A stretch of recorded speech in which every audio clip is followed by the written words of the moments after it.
Hi, my name's Jason, and I used to be just a good old average American kid living in upstate New York. There's me. I played baseball, mastered Mortal Kombat, went to the prom, said the Pledge of Allegiance every day, and loved my country.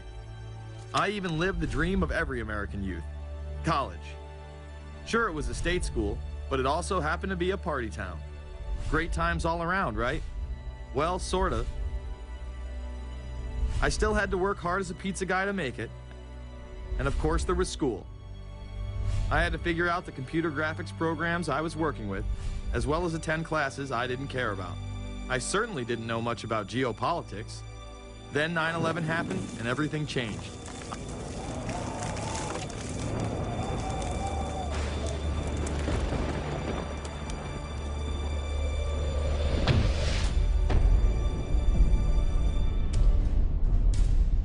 I was pissed. How dare the Muslim extremists massacre all those people? But was it all true? Prior to the invasion of Iraq, something didn't seem right. I then did a startling thing.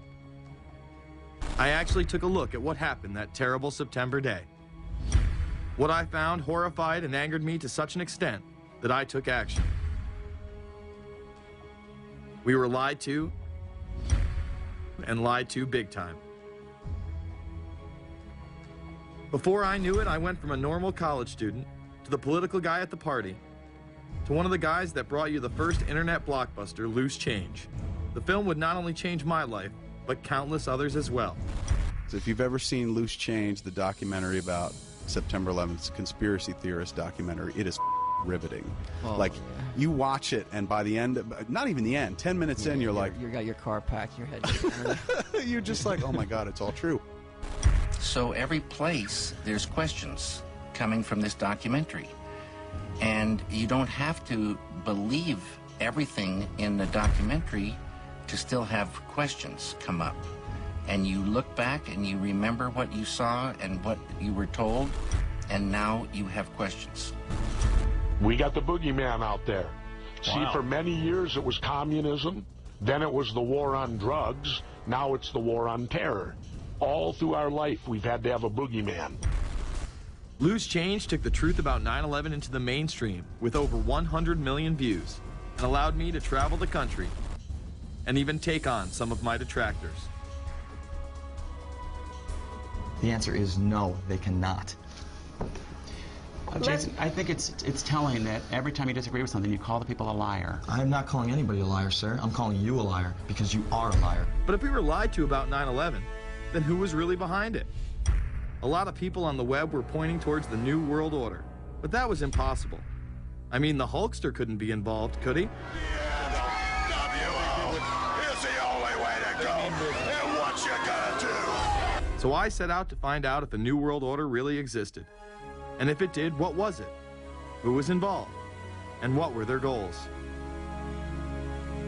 The very word secrecy is repugnant in a free and open society. And we are, as a people, inherently and historically opposed to secret societies, to secret oaths, and to secret proceedings. For we are opposed around the world by a monolithic and ruthless conspiracy. It is a system which has conscripted vast human and material resources into the building of a tightly knit, highly efficient machine. Its preparations are concealed, not published. Its mistakes are buried, not headlined. Its dissenters are silenced, not praised. No expenditure is questioned, no rumor is printed, no secret is revealed. Some cringe when they hear the term New World Order, despite all of these prominent people using it.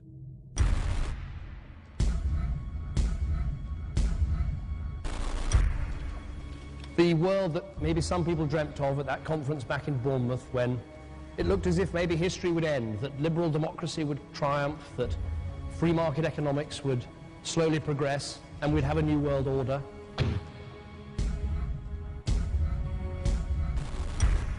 And together they helped to create, were the principal leaders in creating, a new world order and a winning strategy in the Cold War.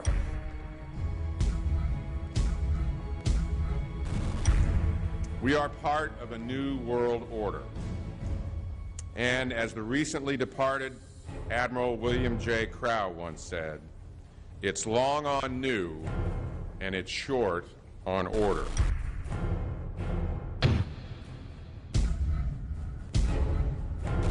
Walter Isaacson wrote a wonderful book about some of the wise men who helped shape the New World Order following the Second World War.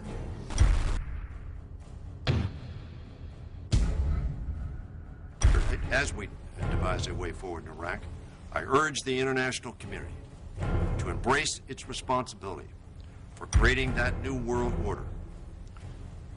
A new world order based upon collective action.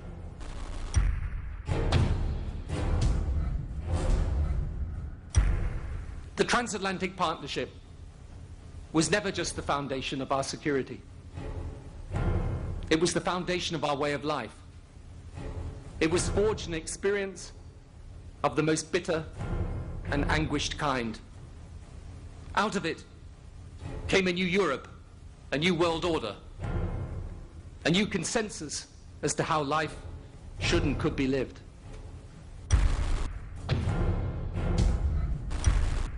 And just like that, it was gone. It was a new world order. That's what President George H. Bush said. Harvard historian Francis Fukuyama pronounced the end of history. In fact, when it is used, that person is often dismissed out of hand because of the perception that it is nothing more than a conspiracy theory.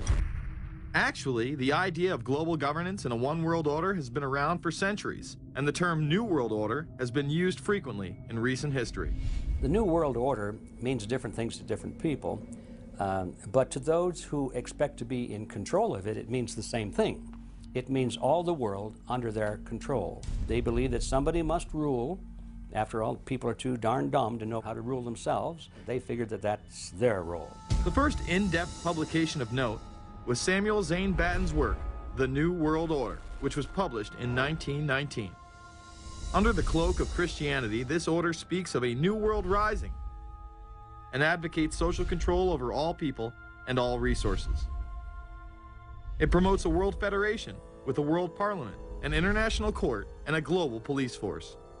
Some of its goals are as follows. Community. The danger and loss in crime and degeneracy. The determination to make community life safe, sanitary, wholesome, and moral. Industrial. The disappearance of class distinctions and the solidarity of all interests in the economic process. National. The conception of the nation's welfare as the supreme concern, with the policy that everything shall contribute to this end, and every person must do some useful work. International. The creation of an international mind, with a world consciousness and a world patriotism. The destruction of every arbitrary power that can separately and of its single choice disturb the peace of the world. World government is good, right? It put an end to war. Well, it could put an end to war because you just only have one dictator. I think Adolf Hitler had that in mind. He wanted a world government too, with himself as the master leader. Many have regarded Hitler as the apex of evil, a true heart of darkness. But how many people know that Hitler had his own vision of a new world order? Hitler had been promoted by the establishment. He graced the cover of Time magazine many times and was their Man of the Year twice. His vision was simple: unify Europe and then the world. The only real difference was that his order was racially motivated, instead of being based solely on religion. He even wrote a lesser-known follow-up to Mein Kampf in 1928 that many have dubbed My Order, or New World Order. President Roosevelt would condemn this order prior to World War II. Nazi forces openly seek to establish systems of government based on the regimentation of all human beings by a handful of individual rulers who seize power by force. Yes, these men and their hypnotized followers call this a new order. It is not new, and it is not order.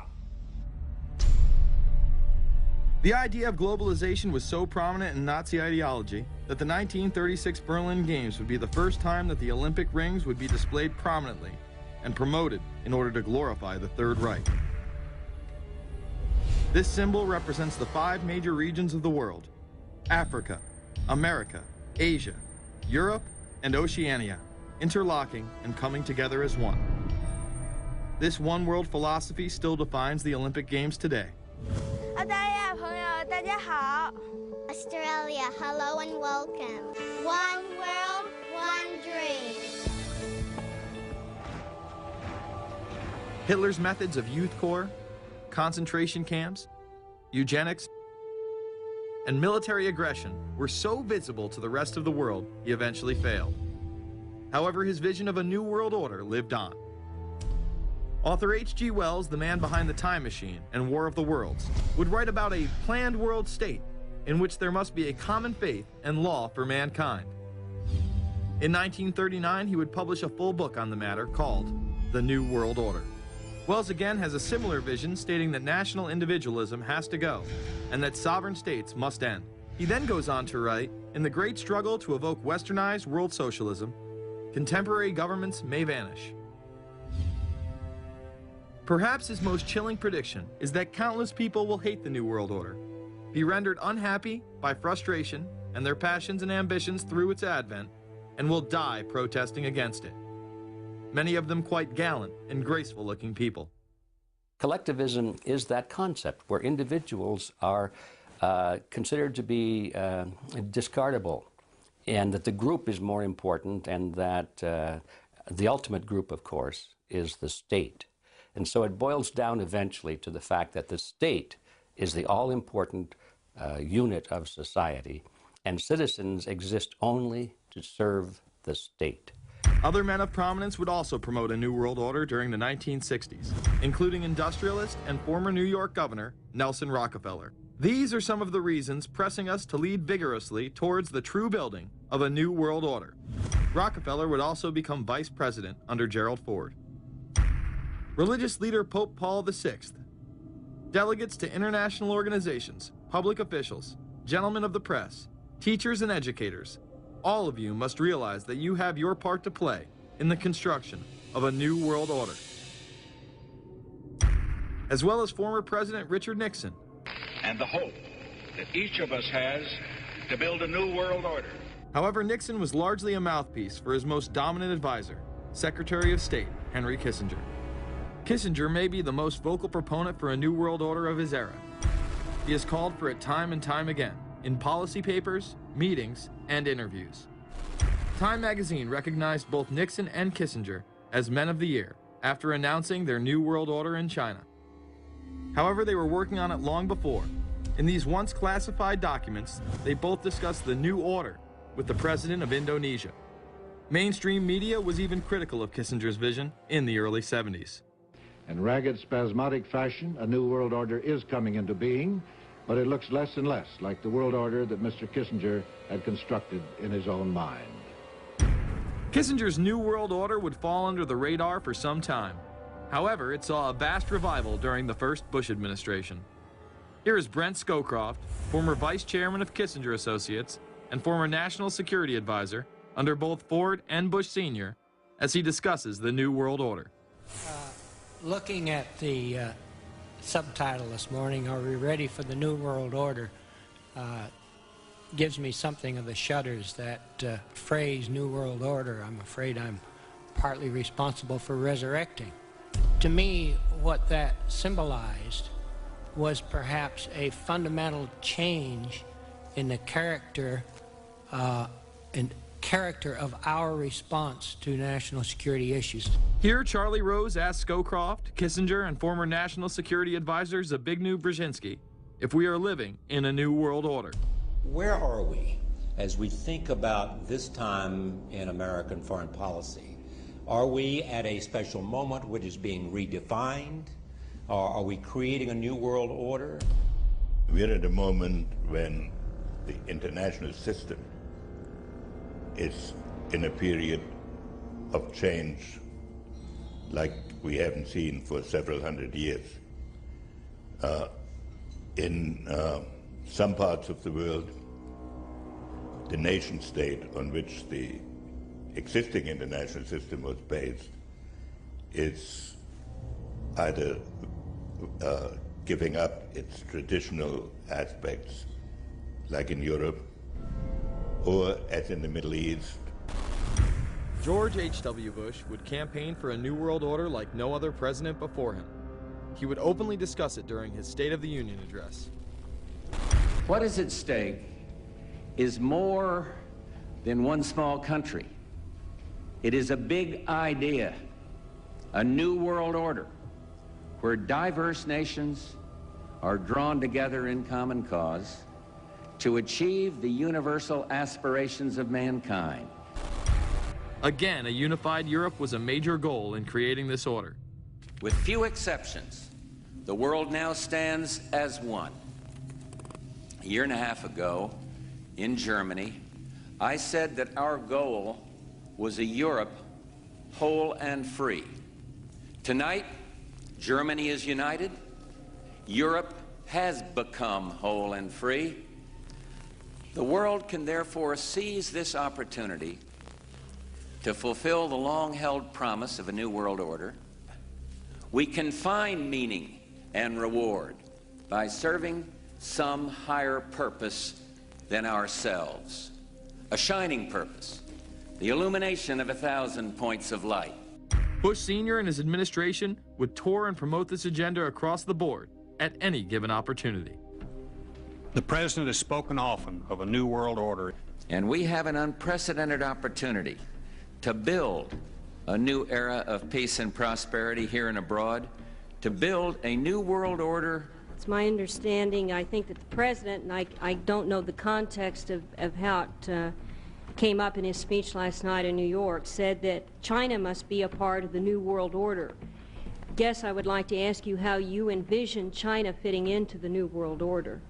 It is a country that we are going to have relationships with by virtue of its geopolitical importance.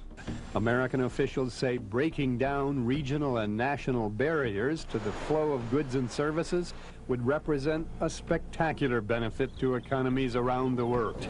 We are building a new world order. Bush would actually make a commencement address at Maxwell Air Force Base declaring the birth of this order. And that's why I wanted to speak to you today about the new world taking shape around us, about the prospects for a new world order now within our reach. In the coming weeks, I'll be talking in some detail about the possibility of a new world order emerging after the Cold War. But today, I want to discuss another aspect of that order. You see, as the Cold War drew to an end, we saw the possibilities of a new order in which nations work together. It refers to new ways of working with other nations to deter aggression and to achieve stability. As old threats recede, new threats emerge. The quest for the new world order is in part a challenge to keep the dangers of disorder at bay. We must build on the successes of Desert Storm to give new shape and momentum to this new world order. Only when this transformation is complete will we be able to take full measure of the opportunities presented by this new and evolving world order. The new world order really is a tool for addressing a new world of possibilities. This order gains its mission and shape not just from shared interests, but from shared ideals. After the Gulf War had ended, Bush was so obsessed with the idea of a new world order that he had a series of Glocks imprinted with the term that he would give to members of his administration, including Colin Powell, Brent Scowcroft, Dick Cheney, and General Norman Schwarzkopf. Cheney would even approve policy papers regarding the New World Order. Defense Secretary Dick Cheney has approved a revised draft of a policy document on the New World Order. The Pentagon is backing off a controversial earlier draft and has abandoned a one superpower strategy. The final document puts more emphasis on international alliances and organizations. This would become an unprecedented time period for people all over the globe to discuss at length what the New World Order meant to them. People within the media, Does anybody want to talk about the New World Order? Is there a New World Order out there, or is this a vision that exists in the... He does have his vision, there's no doubt about that. But does that exist in the president's mind, or does it exist out there in reality? This president sees this episode as the first test case, as the first example for the New World Order he is trying to organize. Some people have called it the New World Disorder, and there's a lot of truth to that.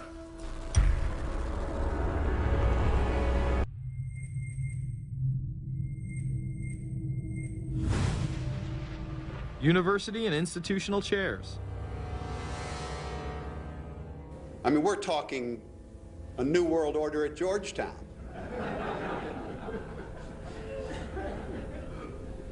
And we'd like to be very much a part of it and continue to live.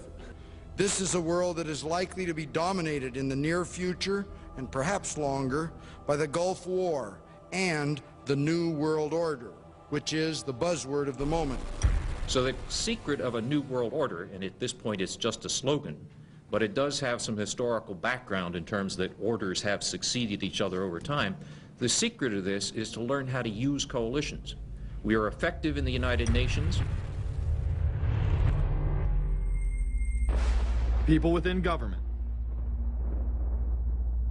George Bush has invoked a New World Order without enunciating a new American purpose. The president has still failed to articulate clear goals for our nation's foreign policy in this new age. I find the term New World Order very revolting, and just not only historically but politically today. I think Harding is absolutely right, and the actions of the administration just after enunciation of the New World Order put the lie to the fact there is any real substance behind what they say as New World Order. The first act of the New World Order was A, to make war, and then B, was to sell arms all over again. Is there a New World Order? We know certainly that George Bush has copyrighted the term at this point.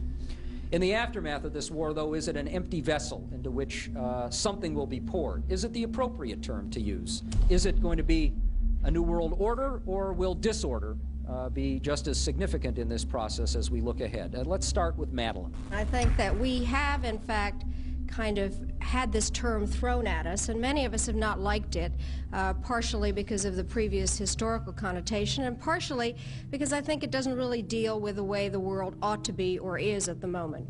But we are far from seeing a world order, and I'm not sure that it is in best U.S. interest to have a new world order in which we are the policeman. While many began to become critical of this order, the term began to evaporate into the background. We are very, very skeptical of an international order if we are not sure how the rules will be made, because thus far the international order has been made with rules that we had no input into and that affect us, and even when on the few occasions when the rules will seem to favor us, then they get changed. A unipolar world, a world of one superpower, may be quite dangerous for us. The New World Order under the United Nations would mean, among other things, an end to our God-given rights given us and secured by the Constitution. The New World Order, which now has been called by some the New World Disorder, and by some people on the of a more liberal persuasion, the taking over of the world by the Council on Foreign Relations, the Trilateral Commission, and the UN to put us all in slavery. But what are these organizations? Who founded them? And what are the stated goals of each? Before we begin with the Council on Foreign Relations, let's delve further into history to understand roundtable groups and their origins. Its roots go way, way back in history, and they go back to the formation of a secret society, a secret organization that was created by Cecil Rhodes, a very powerful and very wealthy individual. And people have heard about him in history, and they know about the Rhodes Scholarship, and they think, well, isn't that nice? They don't understand at all what that's all about. Cecil Rhodes, when he died, left his great fortune not to his family, not to his heirs, but for the creation of a secret society. And we know about this because there were some people very intimately involved with this organization who wrote about it. One of the best authors on this topic is Professor Carroll Quigley. He wrote several books and Tragedy and Hope is the best known of his. He described in detail this secret organization created by Cecil Rhodes, and he explains in these books he knows about them because he was invited by the organization into its inner circle. He was never a member of it, but he was invited in as their historian, and he was allowed to see their secret records and papers and study them for several years. And he knew all the important players, and he understood what it was about, and so he wrote these books. It's an amazing thing because he laid out in great detail what the purpose of the organization was and how they were the major players in all of the big international events since and including World War I. The bottom line is that you take the roots of that organization and you find out that they created in all of the British dependencies what they call roundtable groups. And then around those little roundtable groups, they created front groups. And the purpose of these front groups and roundtable groups was to penetrate into the governments of all of these different countries, to penetrate into the media centers, to penetrate into the educational systems. In other words, to penetrate into the social fabric, the power centers of society, and literally take them over from the inside without anybody being aware that they were controlling influence. After World War I, the International League of Nations arose as a precursor to the United Nations in 1919, under what seemed to be the vision of President Woodrow Wilson and his 14 points. The League of Nations was the first attempt at the New World Order, the first attempt at a global government based on the model of collectivism. And it was the brainchild of the elitists, the ancestors of the very people who are still working on this project. They're collectivists, the very wealthy people. They're the ones in this country who dominated the powerful tax-exempt foundations, like the Carnegie Endowment Fund for International Peace, the Rockefeller Funds, the Ford Foundation, and groups like that. These people were on record, even way back then, that they had to have a new world government, and they dreamed of that being embodied in the League of Nations. And they were solidly behind it. And that was one of the reasons those people encouraged the United States into World War I, was because of the crisis of World War I, and that would also condition Americans to thinking of making big changes in their system, because we certainly don't want another war like that, do we? There's that fear angle again. And they thought, well, by being in World War I, then we would be a major participant at the table to carve up the world and create a new world government. And that was to be the League of Nations. Well, what happened to it is that the American people didn't really go for it. Wilson was aware of the elite and their control over society. In his book, The New Freedom, published in 1913, he discussed such a group. Since I entered politics, I have chiefly had men's views confided to me privately. Some of the biggest men in the United States, in the field of commerce and manufacture, are afraid of something. They know that there is a power somewhere so organized, so subtle, so watchful, so interlocked, so complete, so pervasive, that they better not speak above their breath when they speak in condemnation of it.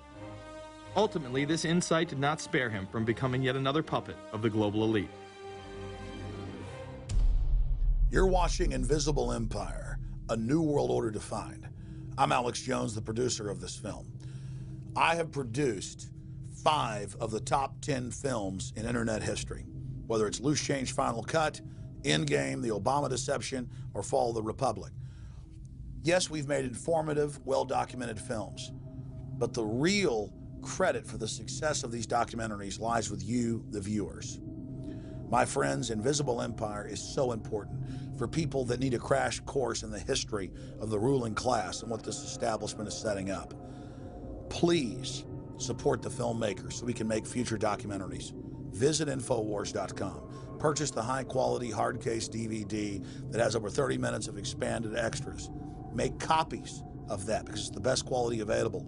Give it to everyone you know. Have public showings, whether it's the library, a local theater, or your home. Get it out to everyone you know. Get a PrisonPlanet.tv membership.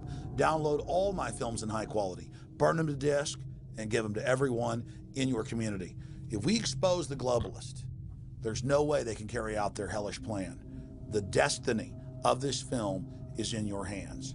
You've made our previous films incredible successes. I'm counting on you now. So again, Infowars.com to get the DVD, or call toll-free 888-253-3139, or see them all in incredible high quality at PrisonPlanet.tv. The ball is in your court. PrisonPlanet.tv is a better tool than ever in the info war. Over 6 years of my radio and TV shows, all my films in super high quality, my book, Paul Watson's book, all there, 15 cents a day. Your support of PrisonPlanet.tv empowers the resistance to unlock minds worldwide. In all of the British dependencies, these organizations, the front groups, were called the Royal Institute for International Affairs. In the United States, they chose a different name. They chose the Council on Foreign Relations, but it held exactly the same relationship to this inner society of Cecil Rhodes. Among the charter members were W. Averill Harriman of Union Banking, then President of the United States Woodrow Wilson's main advisor, Colonel Edward Mendell House, John D. Rockefeller, the founder of Standard Oil, banking mogul J.P. Morgan, and prominent bankster Paul Warburg. Well, the Council on Foreign Relations exists today. It's probably the most powerful single organization in America. Many observers, including myself, believe that it is the hidden government of the United States. These people are not elected to office, and most Americans don't even know who they are.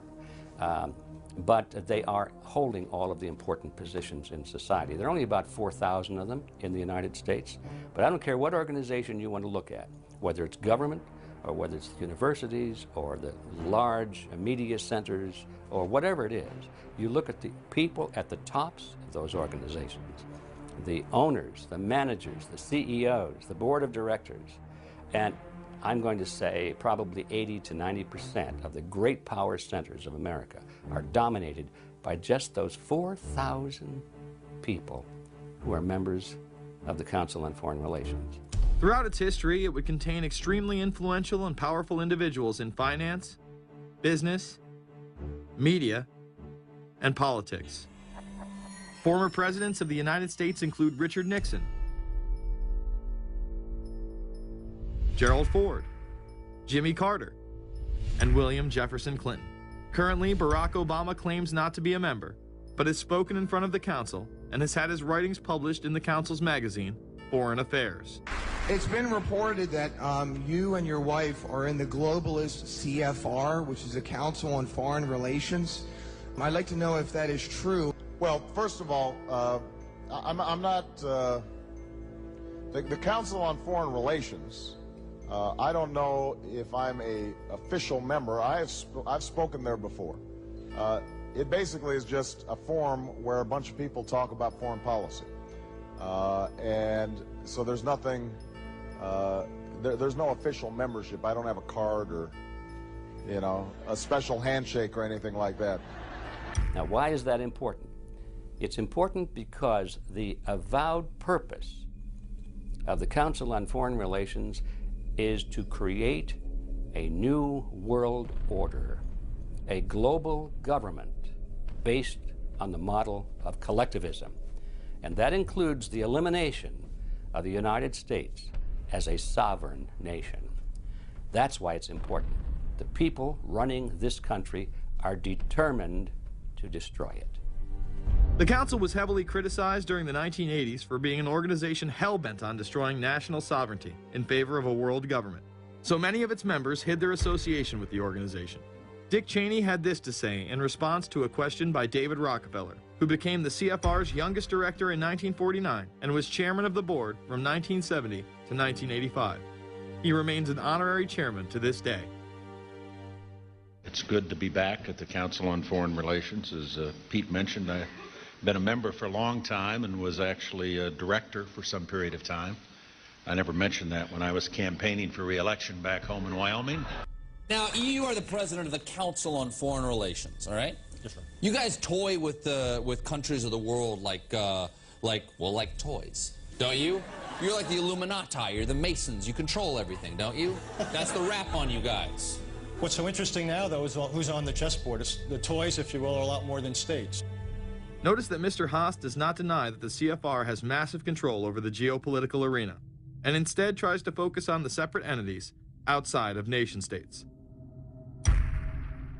Current Secretary of State Hillary Clinton also reveals the importance of the CFR here. But it's good to have an outpost of the council right here down the street from the State Department.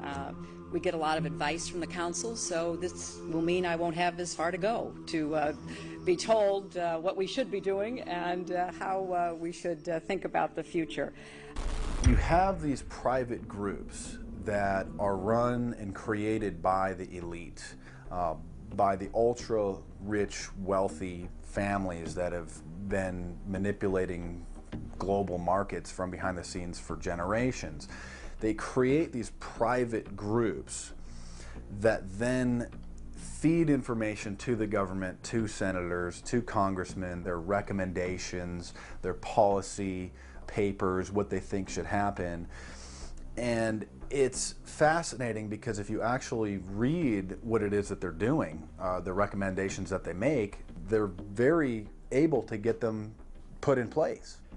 Discussions that are going on in these private groups are really talks that should be going on in Senate committees and in the halls of Congress, but they're happening with these ultra-elite groups that are then pushing their propaganda into the political mainstream, and then it's becoming enacted, it's becoming put into law. Still not convinced the CFR is promoting a new world order? Listen to what Leslie Gelb had to say upon leaving the New York Times to chair the organization as its president in 1993. I loved it. Doing a column is a great job. I'm going to an equally great but different job, and in a way a job that caps everything I've been doing in my life, in government, in academia, and in journalism. I think that's what the Council on Foreign Relations will allow me to do. Well, you know, for example, you had me and 3 or 4 other folks on this show a few months ago to talk about the New World Order, right? Exactly. Right? Bob I talk Hormats about and it, you, exactly. Right. I talk about it all the time. New World Order wants a global system where one small central authority of individuals can then dictate a policy that's going to be distributed down to the rest of the world, everywhere, in the smallest little town in the middle of nowhere in some remote country. I now think it's safe to say that the Council is extremely influential on the world stage and openly promote global governance. The Council and the globalists were able to take this agenda to the next level following World War II. The United Nations was born out of the ashes of this conflict. Unlike the League of Nations, the United States not only joined this organization, they championed it. First book I wrote was The Fearful Master, a second look at the United Nations. It was written at a time when it was not popular to be critical of the UN. I mean, the United Nations was viewed by almost everybody as our last best hope for peace. It was a means, we were told, to bring humanity together and put an end to war and live in peace and harmony and promote trade and all of these good things.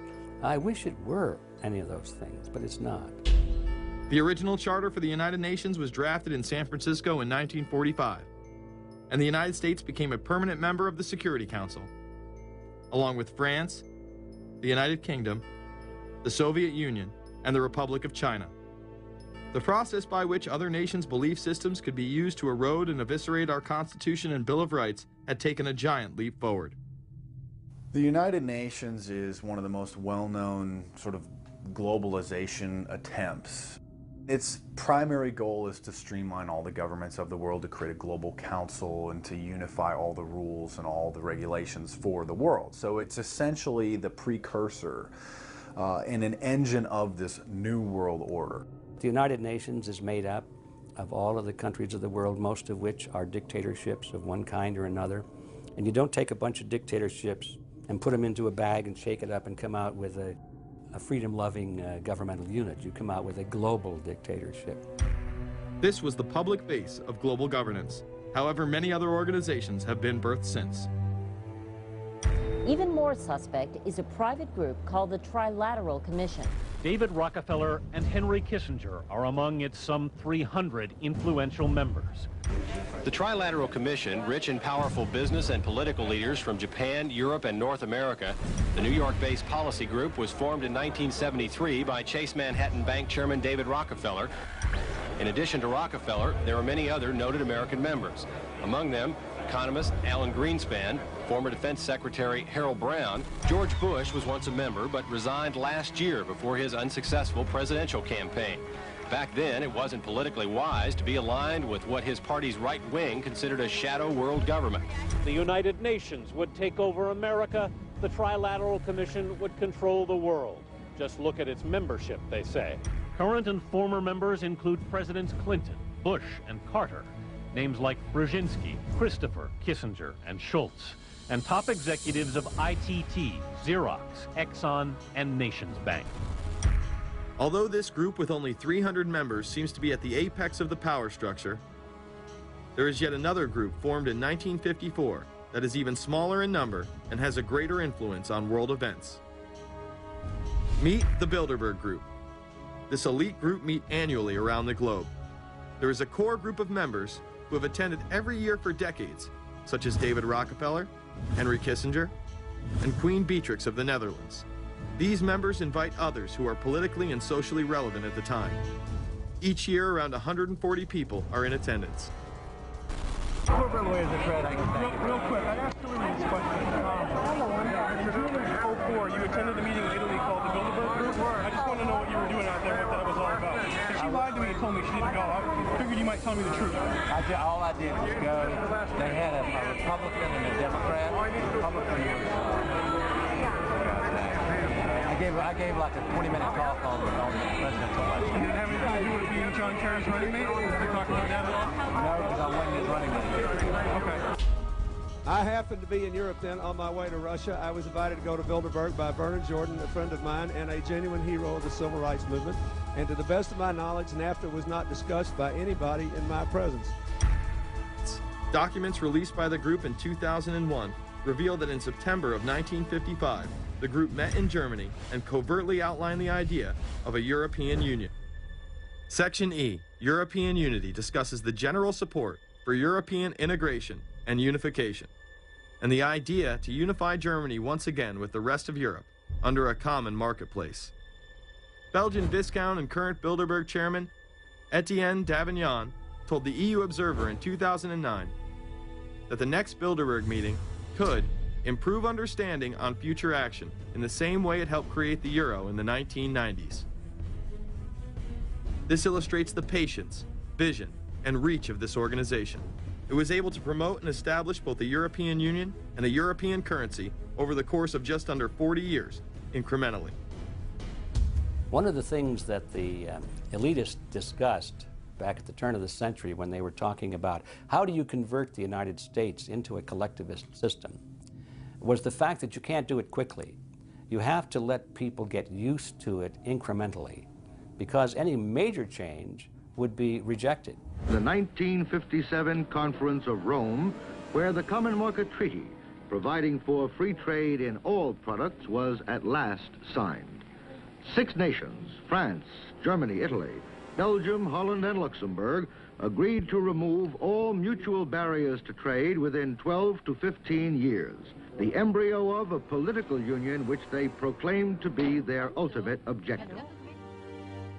In that fashion, it's possible for people to get used to this process and even to think it's a good thing. People will accept the gradual growth of government, the gradual loss of their purchasing power. They'll accept almost anything if it's done gradually, and we have to be very alert to that. 2008 and 2009 attendees include World Bank President Robert Zoellick, Treasury Secretary Timothy Geithner, former head of British Secret Intelligence Richard Dearlove, Donald Graham, CEO of the Washington Post, CNN host and author of The Post-American World, Fareed Zakaria, and many other giants of business, politics, and media. You just came back from meeting with the Bilderberg Group. The Bilderberg Group are, you know, when people who are conspiracy theory people, they send me mail, it's usually about the Bilderberg Group. And I get these books on my front door, which I'm uncomfortable with, and it's all about the Bilderberg, like they're the modern day Illuminati. Are you a member of the Bilderberg Group? I don't think we're supposed to talk about this. Many have identified them as the kingmakers, the puppet masters that pull the strings behind the scenes. Perhaps there is no better example of this than what occurred during the 2008 conference. Immediately after Obama had been selected as the Democratic presidential nominee, the pressure was on to choose a running mate. We've put together a committee. We are going to be equally deliberative in how we move forward, and we're not going to do it in the press, and we're not going to do it through surrogates. He then tricked the press corps into staying on the plane as it took off from Washington. He was whisked away to an undisclosed location. Obama was supposed to fly home. He'd been here in Virginia. He was supposed to fly home out of Dulles, as you know, outside Washington, D.C. The press corps was waiting for him on the plane, and the pilot announced that they were leaving, and Barack Obama was not on the plane. Presumptive nominees in the past has always been that they have at least a press pool with them at all times. Is there a reason why we didn't go with him in the motorcade all the way? This is what we're out here for. Now we're on this plane with no candidate. Again, you know, look. I understand. There was a desire to do these meetings, obviously, in private. The press then began to report that Obama and Hillary were meeting secretly in her home. Well, we continue to follow our breaking news. Barack Obama, Hillary Clinton meeting tonight at her house in Washington, D.C. However, it was later revealed that they never actually met at Clinton's home. And we're following this breaking story. Candy Crowley, we understand, has new information. Candy, what have you learned? We are hearing actually from Chris Welch, who is our embed with the Obama campaign. Those are the people that took off without Obama and went to Chicago. The spokesman there is in fact confirming that the meeting did take place. They're talking in past tense now, but saying that the meeting did not take place at the Clintons' house. It took place at this point at some place, I don't know where, some undisclosed place in Washington, D.C., not at Hillary Clinton's house. Remember, Gibbs mentioned that Obama had a desire to have several meetings, not just one. Is there more than one meeting? Is there more than one person with whom you... I'm not going to get into all the details of the meetings. I don't know that I've got a ton more different answers for all of your questions. The truth of the matter is that Bilderberg just happened to be in the neighborhood at the time. They were holding their annual meeting just down the road in Chantilly, Virginia. What are the chances? What's interesting and dangerous about the New World Order is that it's not a natural progressing idea. It's just not civilization naturally evolving and organizing into this system. It's the group of extremely powerful people that are manipulating the system to get it to this status from behind the scenes without anybody's knowledge. You have to ask yourself, if there isn't an agenda going on to keep those organizations quiet and to keep them out of the news, to keep the discussions about them behind closed doors, then why is it that these supposed experts on the left and on the right never talk about them? This has been a condensed history of the globalist organizations and their rise to power. But is there a reason they meet behind closed doors? A shadow world government has been mentioned, but to truly understand what that means, let's go back to this iconic warning from President Dwight D. Eisenhower. Progress toward these noble goals is persistently threatened by the conflict now engulfing the world. It commands our whole attention, absorbs our very beings. We face a hostile ideology, global in scope, atheistic in character, ruthless in purpose, and insidious in method. Unhappily, the danger it poses promises to be of indefinite duration. The need to maintain balance in and among national programs. Balance between the private and the public economy. Balance between the cost and hoped for advantages. Balance between the clearly necessary and the comfortably desirable. We have been compelled to create a permanent armaments industry of vast proportions. We annually spend on military security alone more than the net income of all United States corporations. The total influence, economic, political, even spiritual, is felt in every city, every state house, every office of the federal government. Yet we must not fail to comprehend its grave implications. Our toil, resources, and livelihood are all involved. So is the very structure of our society. In the councils of government, we must guard against the acquisition of unwarranted influence, whether sought or unsought, by the military-industrial complex. The potential for the disastrous rise of misplaced power exists and will persist. America went into a major mobilization, revived its defense industries, and we saw the civilian economy of America more and more skewed through the 50s. Already in Eisenhower's time, he could see it coming, that you were getting a larger and larger defense military component of the economy, which, unlike the rest of the economy, was very, very centrally organized about lobbying for more and more new weapons. It was the political skills of this military-industrial complex, which I think Eisenhower was really warning us about, and rightly. There is a military-industrial complex.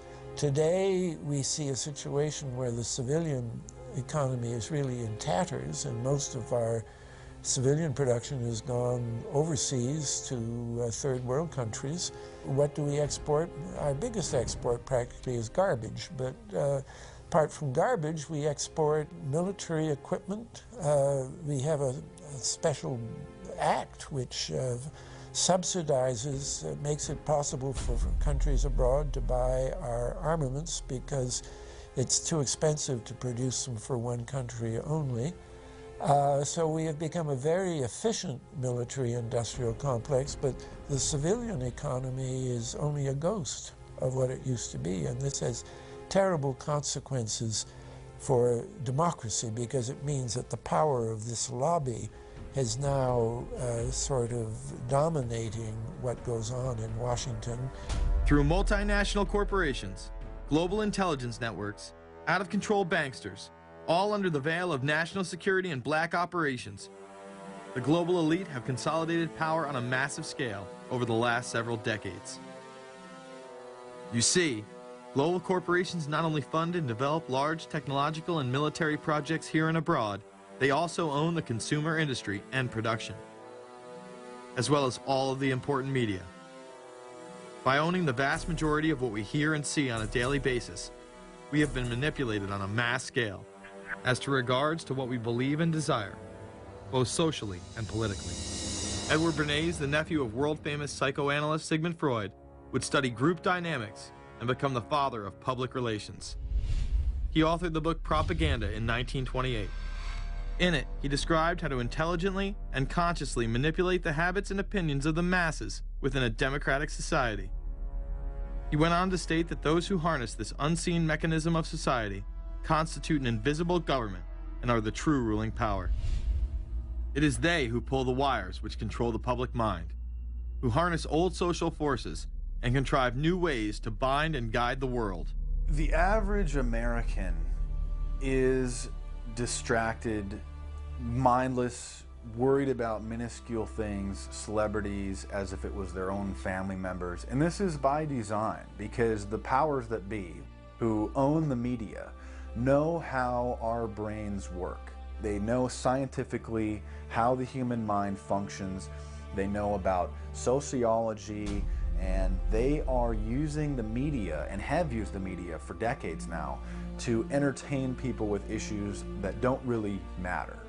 When you have the big news networks covering celebrity issues as if it's the most important thing, it becomes the most important thing. And this is not by accident. This is to keep us out of the way. Because if you're worried about the latest celebrity death, or the latest celebrity couple, or the celebrity breakup, or your sports team having a shot at the Super Bowl or the World Series, there's so much information about those issues that can be discussed that will mesmerize people, and they won't know or care about the real issues that are out there. Well, I think this is just one more piece of evidence of the degree to which the media, supposedly the watchdogs, has become the gatekeeper of the system. Mainstream media are, first of all, nearly all of them corporations, nearly all of them now publicly held, part of the whole Wall Street financial system that they're supposed to report about objectively, but they can't. They, right now, in October of 2009, they are celebrating the recovery of the biggest banks in New York and saying that the recession is over. Of course, there are a few problems, like foreclosures are going on, unemployment is rising.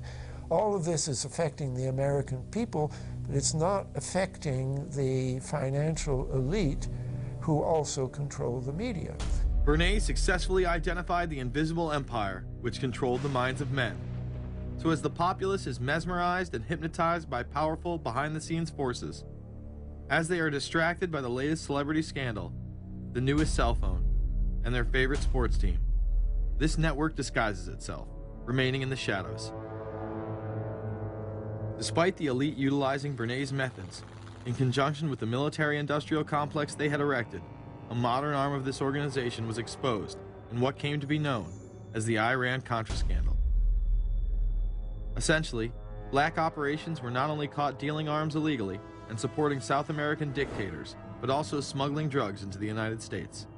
Iran-Contra was really the merging of two different programs. The first one was support for the Contras, who were, let's face it, a force of terrorists in Nicaragua trying to overthrow the Sandinista government. They were being secretly supported by the CIA, and at the bottom of the whole thing was drugs. Iran-Contra was openly exposed by massive network coverage. How was it that in 3 years, a network Washington set up to run arms to the Contras wound up running cocaine into this country for the most vicious drug cartel in the world? At the same time, we were supposed to be fighting a war against drugs. But by the same token, I also smuggled my share of weapons in exchange for those illegal substances, with the full knowledge and assistance of both the DEA and CIA.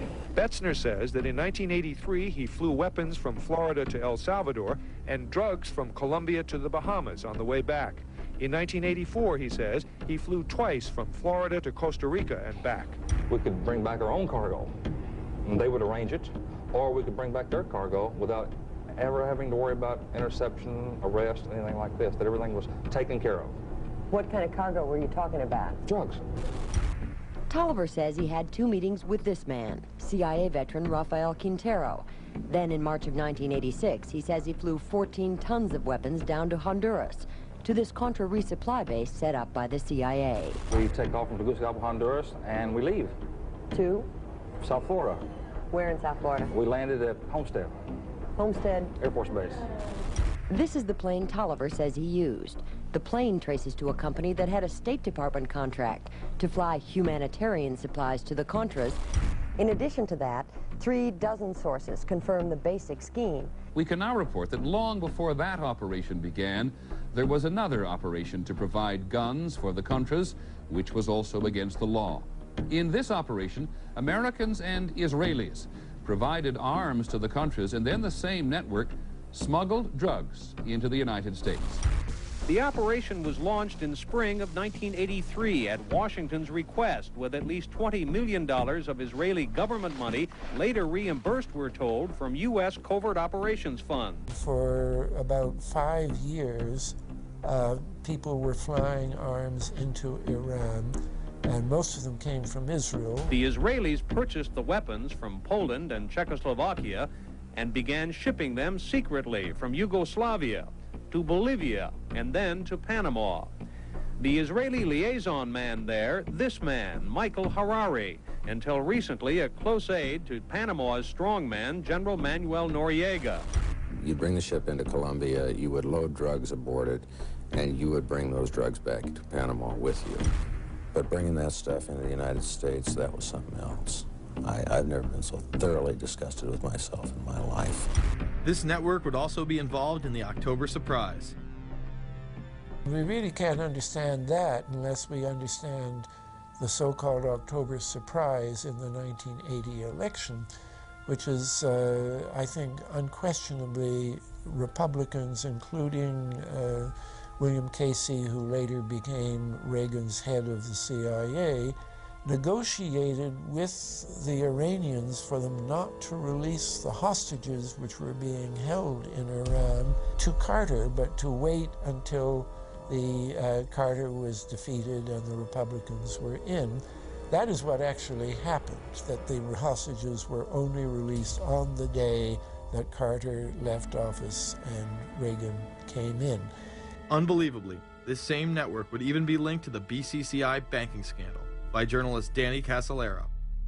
Casolaro was probing a conspiracy he called the Octopus, which involved the Iranian hostage crisis, the Iran-Contra affair, with, believe it or not, all funds channeled through BCCI, the international bank charged with everything from money laundering to fraud. BCCI, it's a shadowy international bank linked to terrorists, drug runners, and dictators. Little was known about BCCI until 6 of its top officers were arrested in Tampa in October of 1988 on charges of laundering drug money for Colombian cocaine bosses. The BCCI men were convicted, and the bank itself pleaded guilty. But for some reason, the bank was allowed to continue to operate all over the world. There are indications that some of the reluctance to prosecute this bank stem from the favors it did. For? The favors it did for intelligence services everywhere. Too many secrets of too many countries, too many prominent people, too many hands-on, and that makes it desirable that this entire affair be forgotten. It began to become clear that the global traffic of drugs were funding violent dictators, rigging elections, supporting the arms trade, and enforcing the assassination of anyone who got in the way. Casolaro was found dead for his efforts in exposing this network. His death, of course, ruled a suicide. He was meeting a source in West Virginia. He was about to discover all. Instead, his body was discovered in a hotel room with 12 slashes in his wrist, but when the local authorities ruled it suicide, the family said, no way. The housekeeper had taken calls threatening his life. And I pick it up telephone, I say hello, and he say to me, you son of a bitch, you's dead. Casolaro would not be the only person involved in the scandal to wind up in a casket. Meet Barry Seal. At first, the media portrayed Seal as a drug dealer gone good, who was assassinated by the Colombian mafia. Authorities believe last night's machine gun killing of top drug informant Barry Seal was ordered by drug bosses in Medellin, Colombia, who sent 5 men to Baton Rouge to kill Seal. Sam Dalton was the lawyer that represented the Colombian hitmen convicted of his assassination. We were trying to subpoena the CIA because we felt like they had documents, exhibits, and evidence that would indicate complicity in Seal's assassination. When they were able to gain access of Barry Seal's trunk the night of the murder, the personal phone number of none other than George H.W. Bush was present. Louis Unglesby, the former attorney for Mr. Seal, also confirms that he once called the office of the vice president after Seal had given him the number. You see, the Black Ops drug smuggling operation had not yet been exposed, and intelligence couldn't take any chances. It was later revealed that Seal was involved in smuggling cocaine into Mena, Arkansas, while Bill Clinton sat as governor. 1983, Ronald Reagan was president, Bill Clinton was governor, and little Mena, Arkansas changed from a quiet town to a center for drug smuggling and reported Contra support activity. In the middle of it all, this man, admitted dope smuggler Barry Seal. Arkansas State Trooper Russell Welch investigated Seal's organization. Each trip would have 250 to 350 pounds of cocaine. According to the London Telegraph, Arkansas State Trooper Larry Patterson testified under oath that he and his officers discussed repeatedly in Clinton's presence the large quantities of drugs being flown into Mena Airport, large quantities of money, large quantities of guns. Hot Springs police officers would also record Roger Clinton, Bill's brother, during a cocaine transaction stating, "Gotta get some for my brother. He's got a nose like a vacuum cleaner." There was also a large amount of money laundering going on in Mena. Former IRS agent William Duncan traced some of Seal's drug profits laundered through Mena banks. We had direct testimony from people who were involved in the money laundering operation. We had testimony from people at banks who observed the transactions. What happened when you tried to make this case before a grand jury? I was never asked to present the evidence to a grand jury, ever. This very same network used BCCI to fund the Afghani rebels. The deputy director of the CIA, Richard Kerr, said late today that the CIA did use the Bank of Credit and Commerce International, BCCI, to support CIA activities overseas. Most people still believe that the Soviets had maliciously invaded Afghanistan in order to spread their communist agenda.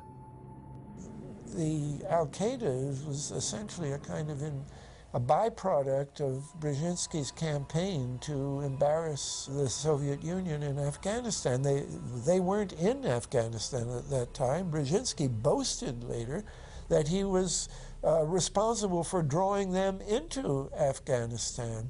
And he did this extraordinary interview with Le Nouvel Observateur in France, and they said, but aren't you worried that you've created this whole new force of Al-Qaeda? And he said, oh, what's more important, a few crazed Islamists or the fall of the Berlin Wall? And they said, but you know, is there no danger? Aren't they dangerous? And he said, nonsense. He said all this in 1998. So I knew Brzezinski at McGill University. We were students together and took very small classes together. And in some ways he's bright, and in some ways he's kind of nuts. And he had the kind of nuttiness that made him attractive to the Rockefellers. Bin Laden and his network were actually funded by BCCI through U.S. covert operations. Well, the reason I bring it up, if you've ever heard any of our call-in shows, you know that we have people that think about the conspiracy theories of people like you. You would be a poster child for these people because you have served on the board of the Council on Foreign Relations. You helped start the Trilateral Commission, and you've been to the Bilderberger groups. Are people too close in this world, people in business, too close to the governments? Well, you know, there is such a thing as insidious influence. And the question is, how does it operate? Does it involve bribery? And does it involve some sort of psychological domination of individuals? I don't believe in this notion of some sort of secret societies controlling people. But of course, in any political system, there are sort of over-the-table and under-the-table arrangements. Arrangements that involved ruthless, illegal, and immoral activities in order to dominate humanity. Despite all of the evidence that has just been presented, this network would fall down the memory hole, even though 14 convictions were made in the Iran-Contra scandal. The continued cover-up would be made possible by George H.W. Bush. These documents that came forward in the North trial clearly reveal the involvement of the Vice President to a greater degree, I think, than he has acknowledged heretofore. This, of course, did not stop him from pardoning those involved during the twilight of his presidency. Some new reverberations today to President Bush's Christmas Eve surprise, the pardoning of former Defense Secretary Caspar Weinberger and several others in connection with the Iran-Contra allegations. Well, now the special prosecutor says it's the president who needs to explain some things. The real issue is why the notes weren't produced 5 years ago when the congressional investigation and the independent counsel's investigation had requested them. Because high-level political officials scrambled to limit the investigation and establish plausible deniability for the upper echelons of the network, including Bush himself. So who is this guy, and how did he come to power? To understand that, we must first take a look at his father, Prescott. Prescott was born into privilege and became extremely influential in business, intelligence, and politics. He helped establish the CIA out of the Army's Office of Strategic Services with the Dulles brothers, and served as a senator in the state of Connecticut. However, during his time serving as one of the directors of Union Banking Corporation, he was doing business with Nazis. The Bushes have been sort of at the heart of the military-industrial complex since its very beginning, and that Prescott was involved in a firm that actually fronted for Nazi firms in America. In fact, Union Banking and its subsidiaries were seized by the United States government in October of 1942 under the Trading with the Enemy Act. After the war, the assets were returned, a few fines were paid, and it was swept under the rug of forgotten history. These Nazi ties should not be all that shocking, seeing as it has been declassified that the Office of Strategic Services recruited Nazis into its ranks through Project Paperclip in August of 1945. George Bush seemed to follow in his father's footsteps, using Prescott's business connections to move to Texas and get into the oil industry. He would first attain political office as a Texas congressman in 1966, but then lose his bid as a Texas senator in 1970. It was at this time that Nixon appointed Bush as an ambassador to the United Nations. According to official accounts, Bush then began work with the CIA as its director in 1976. Evidence suggests that Mr. Bush and the CIA actually had a much longer-standing relationship. There are indications that he had relations to the CIA before. There's a very strange memo, and the name's George Bush. And when this was published, there was a lot of fuzzing of the issues, but given George H.W. Bush's strong connections with the Cuban community, I think there is a good chance that it was the George Bush we know, so that he did have a CIA connection. Bush left the CIA just under a year after his appointment. He is credited with restoring the agency's morale, as its image was being shattered by the Church Committee's revelations of the CIA's unauthorized activities involving assassinations and corruption. In reality, Bush was responsible for denying the Church Committee many of the documents it requested and making it impossible for them to do a thorough investigation. After his time as CIA director, he devoted himself to becoming the next president of the United States. Many people within his own party did not like his globalist ties. Along the campaign trail, Bush continually had to explain his association with the group. You know J.R. Ewing in the show Dallas? J.R. is a member of the Trilateral Commission, I think. It's got to be because it's so bad. Let me tell you something. I used to be a member of it. I resigned, as I did from every business thing I was in, to concentrate on one thing, running for President of the United States. Ronald Reagan initially had no interest in having Bush as his running mate. Even then presidential candidate Ronald Reagan had questions. I would suggest that maybe Mr. Bush would clear the air if he'd tell us why he resigned.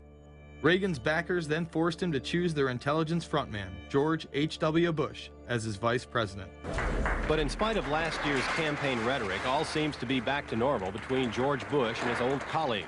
And President Reagan, who is relying on many of these powerful business leaders to make his economic package work, will host commission representatives at the White House Monday. After Reagan's election, there was an attempt on his life, just 69 days into office. Astoundingly, Bush would again be connected. So just who is John Hinckley, Jr.?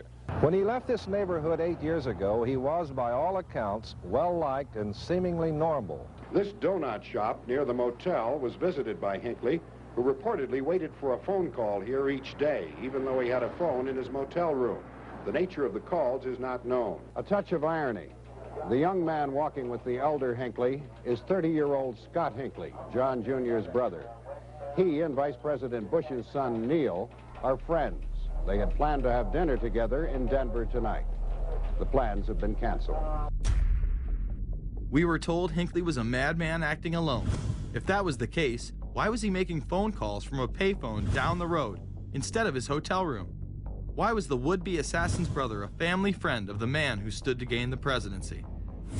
While Reagan led the nation in the public eye, Bush exploited his power through the largely unknown Continuity of Government Directive. In the United States federal government, there is a super-secret agency which controls this shadow government. The National Program Office allowed Bush and his network to attain executive emergency powers. Ronald Reagan authorized the National Program Office when he signed a top-secret directive in 1982. Oliver North was one of the key officers responsible for the program's startup. Under the NPO's direction, 4 agencies were charged with execution of the Doomsday Plan: the CIA, the Departments of State and Defense, and the Federal Emergency Management Agency. An effort was being made to consolidate continuity of government programs across several major departments of the government under one office. After 8 years of secret wars, covertly sponsored revolution and assassination had advanced globalist interests and allowed Bush to achieve his lifelong dream by becoming the 43rd president of the United States. The fall of the Soviet Union left the United States as the sole superpower in the world. The Wolfowitz Doctrine stated, "We must maintain the mechanism for deterring potential competitors from even aspiring to a larger regional or global role." The New World Order was on display with the first Gulf War and the creation of a European Union. After losing to his crony Bill Clinton, he faded into the background as the agenda for a New World Order marched forward. After 1989, President Bush said, and it's a phrase that I often use myself, that we needed a New World Order. We have just exposed many of the globalist operations, including drug dealing, funding terror, dealing arms, and taking over the United States government by stealth. Whenever these agendas were threatened, those who opposed them ended up dead.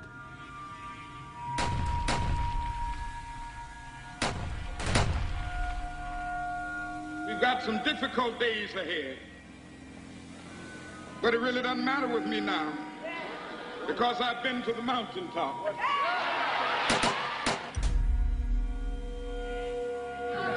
My thanks to all of you, and now it's on to Chicago, and let's win there. Thank you very much.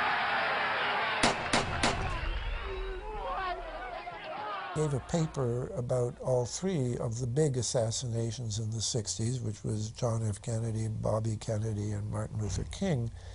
And there are certain common denominators. I call these events deep events. We've become accustomed to the idea that every now and then something is going to happen, and we just know from the beginning we're not going to get to the bottom of it. And the more they happen, the more reconciled we've become to this state of affairs. In 1978, the House Select Committee on Assassinations could not ignore there was a conspiracy in regards to the assassination of John F. Kennedy and Martin Luther King Jr. Good evening. A congressional committee has concluded that President John Kennedy and civil rights leader Martin Luther King Jr., both of them, were probably killed as the result of conspiracies. The House Assassinations Committee wound up its 2-year study by recommending that the Justice Department look into both cases. In the assassination of Dr. Martin Luther King, the committee concluded the likelihood of conspiracy. The committee's summary of findings says President Kennedy was probably assassinated as a result of a conspiracy, that its evidence establishes a high probability that 2 gunmen fired at the motorcade. The committee concluded that President Kennedy did not receive adequate Secret Service protection in Dallas, that the CIA was deficient in sharing information before and after, that the Justice Department and Warren Commission failed to pursue possible conspiracies and made their conclusions too definite. There seems to be no debate that the CIA and Secret Service were involved in the assassination, as you can clearly see 2 Secret Service agents being taken away from their positions at the back of Kennedy's vehicle just moments before the assassination. And no matter what you believe about Oswald, it has now been declassified that Oswald was trained by the CIA in 1957 under the cover of the Office of Naval Intelligence. These political assassinations continue to this day. The 11-person jury in the inquest must decide if these stills, never before seen of Diana in the Mercedes and then the crash, are the frantic moments after a tragic accident or the aftermath of a calculated murder. Mr. Al-Fayed? Mohammed Al-Fayed, Dodi's father, has long since made up his mind. I believe that my son and Princess Diana have been murdered by the royal family. He claims Diana was pregnant and about to announce her engagement to his son, an embarrassment so great, he says, that Prince Philip commissioned British Secret Service to kill the couple. Assassination is an option when the ruling class can identify an enemy who cannot be compromised. But how do they bend the population's will to do their bidding? Well, the false flag operation is one in which the attacker carries the flag of someone else. It's usually a military operation, and the purpose, of course, is to create the impression that the attacker is someone else. They want to create negative public opinion against the nation whose flag was being used. Or they may even not use a flag at all. This sort of thing is done all the time, and it's certainly not unique in history. I think we've been seeing a lot of it lately. Americans are easily motivated by false flag operations, and I think it's inevitable that we will see false flag operations in the near future. It is used in order to seize power at an accelerated pace. A very well documented modern example of this is the Tonkin Gulf incident. There were two sets of Tonkin Gulf incidents. The first one on August 2nd were real but trivial. The second on August 4th, 2 days later, were the ones to which we actually sent planes off in retaliation and were, in theory, much bigger, a torpedo attack on a U.S. destroyer, but in fact it never happened. When McNamara visited Vietnam, he confirmed the Tonkin Gulf incident never occurred, and once again, we were lied into war. To this day, I don't know what happened on August 2nd and August 4th, 1964 in the Tonkin Gulf. The general provided the answer, saying his Navy attacked the Maddox on August 2nd. But on the 4th, nothing happened. There was absolutely nothing, he said. We know for a fact now that NSA and CIA both falsified their reports up to Johnson on that day to make it look as if there had been an attack. Upon the fall of communism, a new threat had to be established in order to maintain their military-industrial complex and keep the people in fear of invisible enemies. More modern examples of this have been used not only to start conflicts abroad, but to instill fear in large populations in order to demonize groups and further erode civil liberties. The majority of people still believe that Timothy McVeigh was a right-wing extremist who bombed the Oklahoma City building with a Ryder truck because he was upset with the government. People close to the event told a very different story. A local congressman believes that convicted bomber Timothy McVeigh and his accused co-conspirator Terry Nichols are not the only ones involved. The Oklahoma State Representative Charles Key produced a videotape featuring witnesses who claim to have seen Timothy McVeigh with another man the morning of the bombing. He was wearing a ball cap. Timothy McVeigh had his on backwards, which just like this. It was on his head. The other gentleman had his on like this. In fact, the FBI had actively pursued John Doe No. 2 in its initial investigation, then denied his existence altogether. There were also multiple reports that explosives were found inside the Murrah building.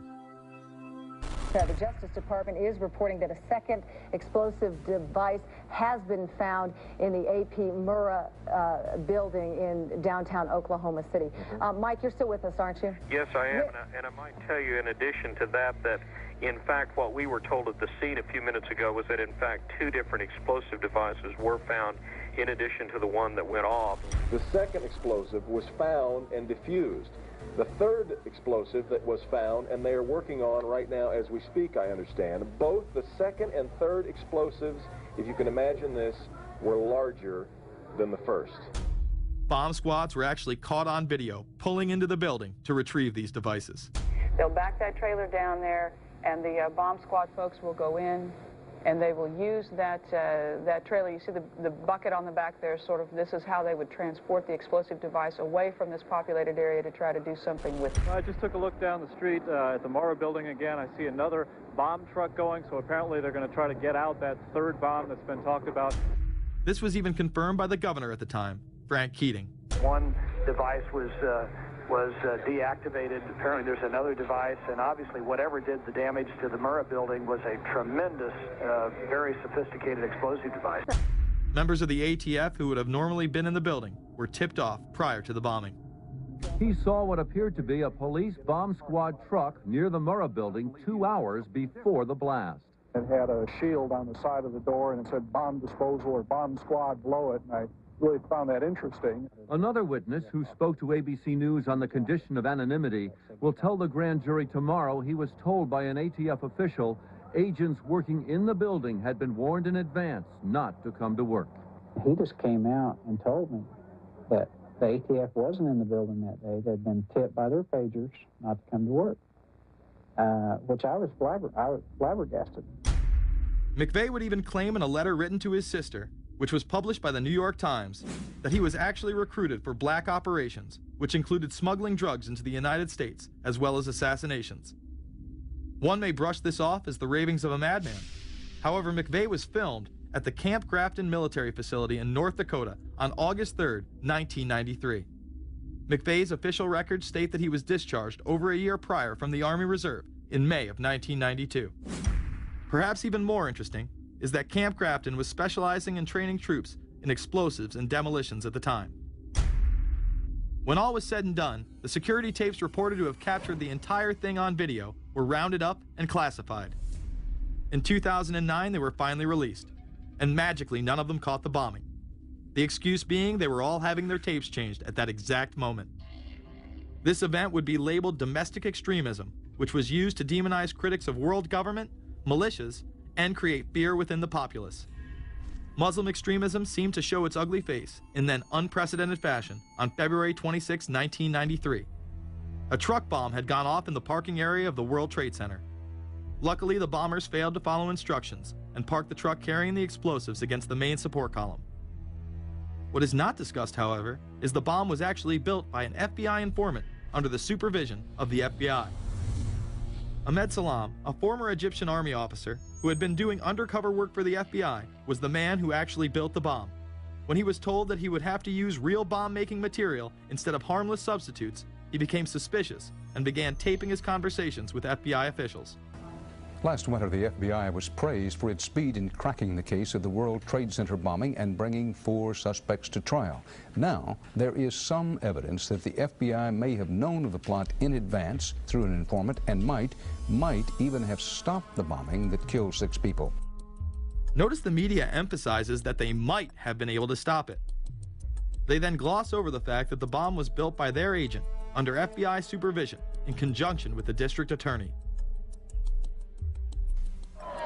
FBI agents might have been able to prevent last February's deadly explosion at New York's World Trade Center. They discussed secretly substituting harmless powder for the explosives, but they didn't, according to the FBI's own informant, Imad Salem. Unbeknownst to the FBI at the time, Salem recorded many of his conversations with his handlers. The actual recording where Salam discusses this with his FBI handler, John Antisev, was released years after the trial. You got paid regularly for good information. I mean, the expenses were a little bit out of the ordinary, and it was really questioned. Don't tell Nancy I told you this. Well, I have to tell her, of course. Well, then if you have to, you have to. Yeah, because, I mean, the lady was being honest, and I was being honest, and everything was submitted with receipts. Yeah. And now it's questionable. It's not questionable. It's like a little out of ordinary. Okay. You know. All right. I don't think it was. If that's what you think, guys, fine. But I don't think that, because we was start already building the bomb, which is went off in the World Trade Center. It was built by supervision from the Bureau and the DA, and we was all informed about it, and we know that the bomb start to be built. By who? By your confidential informant. What a wonderful, great case. Following the convictions of the Muslims who were too inept to make their own bomb and park the vehicle in the proper area, Salam was pulled into the FBI's witness protection program, where he has never been heard from again. Prior to the largest and most devastating terrorist attack on U.S. soil, the United States was poised as the first truly global superpower. Brzezinski would muse in 1997 that geostrategic success would represent a fitting legacy of America's role as the first, only, and last truly global superpower, and that the only way to mobilize Americans was a truly massive and widely perceived direct external threat. In September of 2000, a neoconservative think tank called the Project for a New American Century echoed Brzezinski's statements, saying the United States is the world's only superpower, combining preeminent military power, global technological leadership, and the world's largest economy. An engine for New World Order ideals, members of PNAC included Dick Cheney, Donald Rumsfeld, Jeb Bush, Scooter Libby, William Kristol, and Paul Wolfowitz. Describing the difficulty in projecting force, they write the process of transformation is likely to be a long one, absent some catastrophic and catalyzing event, like a new Pearl Harbor. This takes us full circle to the September 11th attacks of 2001. In my previous film, Fabled Enemies, I expose in great detail the Saudi Arabian, Pakistani, and Israeli connections in conjunction with this international intelligence operation. In the early 1980s, bin Laden worked with operatives from U.S. intelligence, the Pakistani military, and Arab states. They ran a wide-ranging covert network that recruited and financed Muslim fighters to battle the Soviet army. The hijackers that were trained at U.S. military installations and protected by the FBI and CIA. The military exercises leading up to 9/11, and those that took place as the attacks occurred. Open line. Surveillance, Sergeant Richmond. Sergeant Richmond, Sergeant Light from Cheyenne Mountain Test Control. How are you? I'm doing fine. Okay, I need you to terminate all exercise inputs coming to Cheyenne Mountain at this time. Copy. And stay on loop until I verify that the connectivity is disconnected on the exercise side only. Okay, no, do not do any more inputs on the exercise side and stand by. I got Cheyenne Mountain on the line. Terminating all exercise inputs. Over, in case you didn't know this exercise. Oh, yes. The Black Ops program, Able Danger, and the shadow government involvement. This morning we learned that the Vice President wasn't the only one sent to an undisclosed location on September 11th, that an entire backup government was and is still there and may be there for as long as anyone now at least can imagine. As well as much, much more. The government has lied about 9/11 repeatedly and used it to dominate the Middle East, while creating an evolving police state here, encroaching on civil liberties at home. And of course, building a new world order. There is a chance for the President of the United States to use this disaster to carry out what his father, a phrase his father used, I think, only once, and hasn't been used since, and that is a new world order. We know now that September 11th of 2001 was the beginning of what we might call a new world order. The new world order that this president's father talked about with such great enthusiasm seems to be high on the agenda of this administration. Under the second Bush administration, massive amounts of civil liberties were openly and brazenly taken away following 9/11. The passage of the Patriot Acts, the Military Commissions Act, and other horrifying anti-constitutional legislation was enabled by the incredible amount of fear generated by the media, all in the name of keeping us safe here at home. The war itself would create huge profits for the military-industrial complex, and the globalists would seize even more power and control over Middle Eastern resources in what they planned to become a Eurasian Union under their control. Although the establishment claimed to be fighting for our freedom abroad, they were destroying our sovereignty by stealth. Expanding on NAFTA, they were able to consolidate power on the domestic front by deindustrializing the United States through CAFTA, the Central American Free Trade Agreement, as well as the SPP, the Securities and Prosperity Partnership. Opponents, however, say the initiative is nothing less than a plan to create a North American Union that would eliminate sovereignty for all three nations. Building on the North American Free Trade Agreement, the NAFTA section of the Commerce Department is busy drafting laws and regulations for a North American Union, a union of Canada, America, and Mexico. The President has attended secret meetings and signed at least 2 agreements under the Security and Prosperity Partnership Program. The stated goal established by Presidents Bush, Fox, and Prime Minister Paul Martin is integration by 2010. It's a plan from the business elites, the political elites, that will cost more American jobs, cost American sovereignty, but it would fulfill the President's father's vision. Now, former United States Trade Ambassador Robert Zoellick is talking about it again with renewed vigor.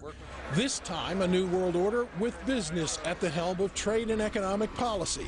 It's an agenda that goes hand in hand with the United States, Mexico, and Canada, working quietly and behind the scenes to promote a common market with common deregulation for the benefit of multinational corporations.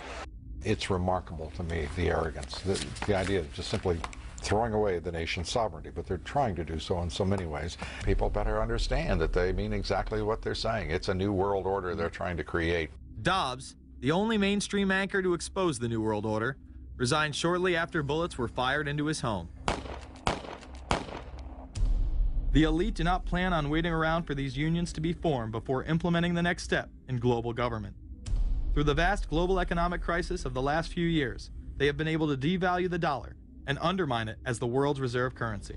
They have allowed the Federal Reserve and IMF to consolidate power by taking control of the Securities and Exchange Commission, as well as issuing a global currency instead of the dollar, disguised as a special drawing rights unit. This aspect of the New World Order was announced at the G20 in April of 2009. There is a big thing that's going to happen in London at this G20, and then they're hiding it, they're camouflaging it, they're not talking about it. Coordination of international regulation. What they are going to do is to put our Fed and our SEC under the control, in effect, of the IMF. The New World Order, that's what they're planning in there, is to undermine the U.S. currency, and it's just really sad. What it really is putting the American economy under international regulation. Yeah. And those people who have been yelling, oh, the UN's going to take over global conspiracy government. Theorists. They've been crazy, but now they're right. There's 20 or whatever people in the G20, say there's 20 ministers, thousands of us, and we can't get our voices heard. When Geithner said he would be open to the idea of a global currency last week, yeah. Those conspiracy people had said and suggested that for years. Right. You're not wrong. Cash is becoming weeded out. Cash will most likely be eliminated or extremely difficult to use in many situations, so that you'll have to use the global currency or the electronic currency. Even though a physical global currency is yet to exist, groups such as BRIC are openly promoting a new reserve currency, which is a conglomerate of Brazil, Russia, Indonesia, and China. Get everyone in the whole world using one currency, which some people think that's a good idea.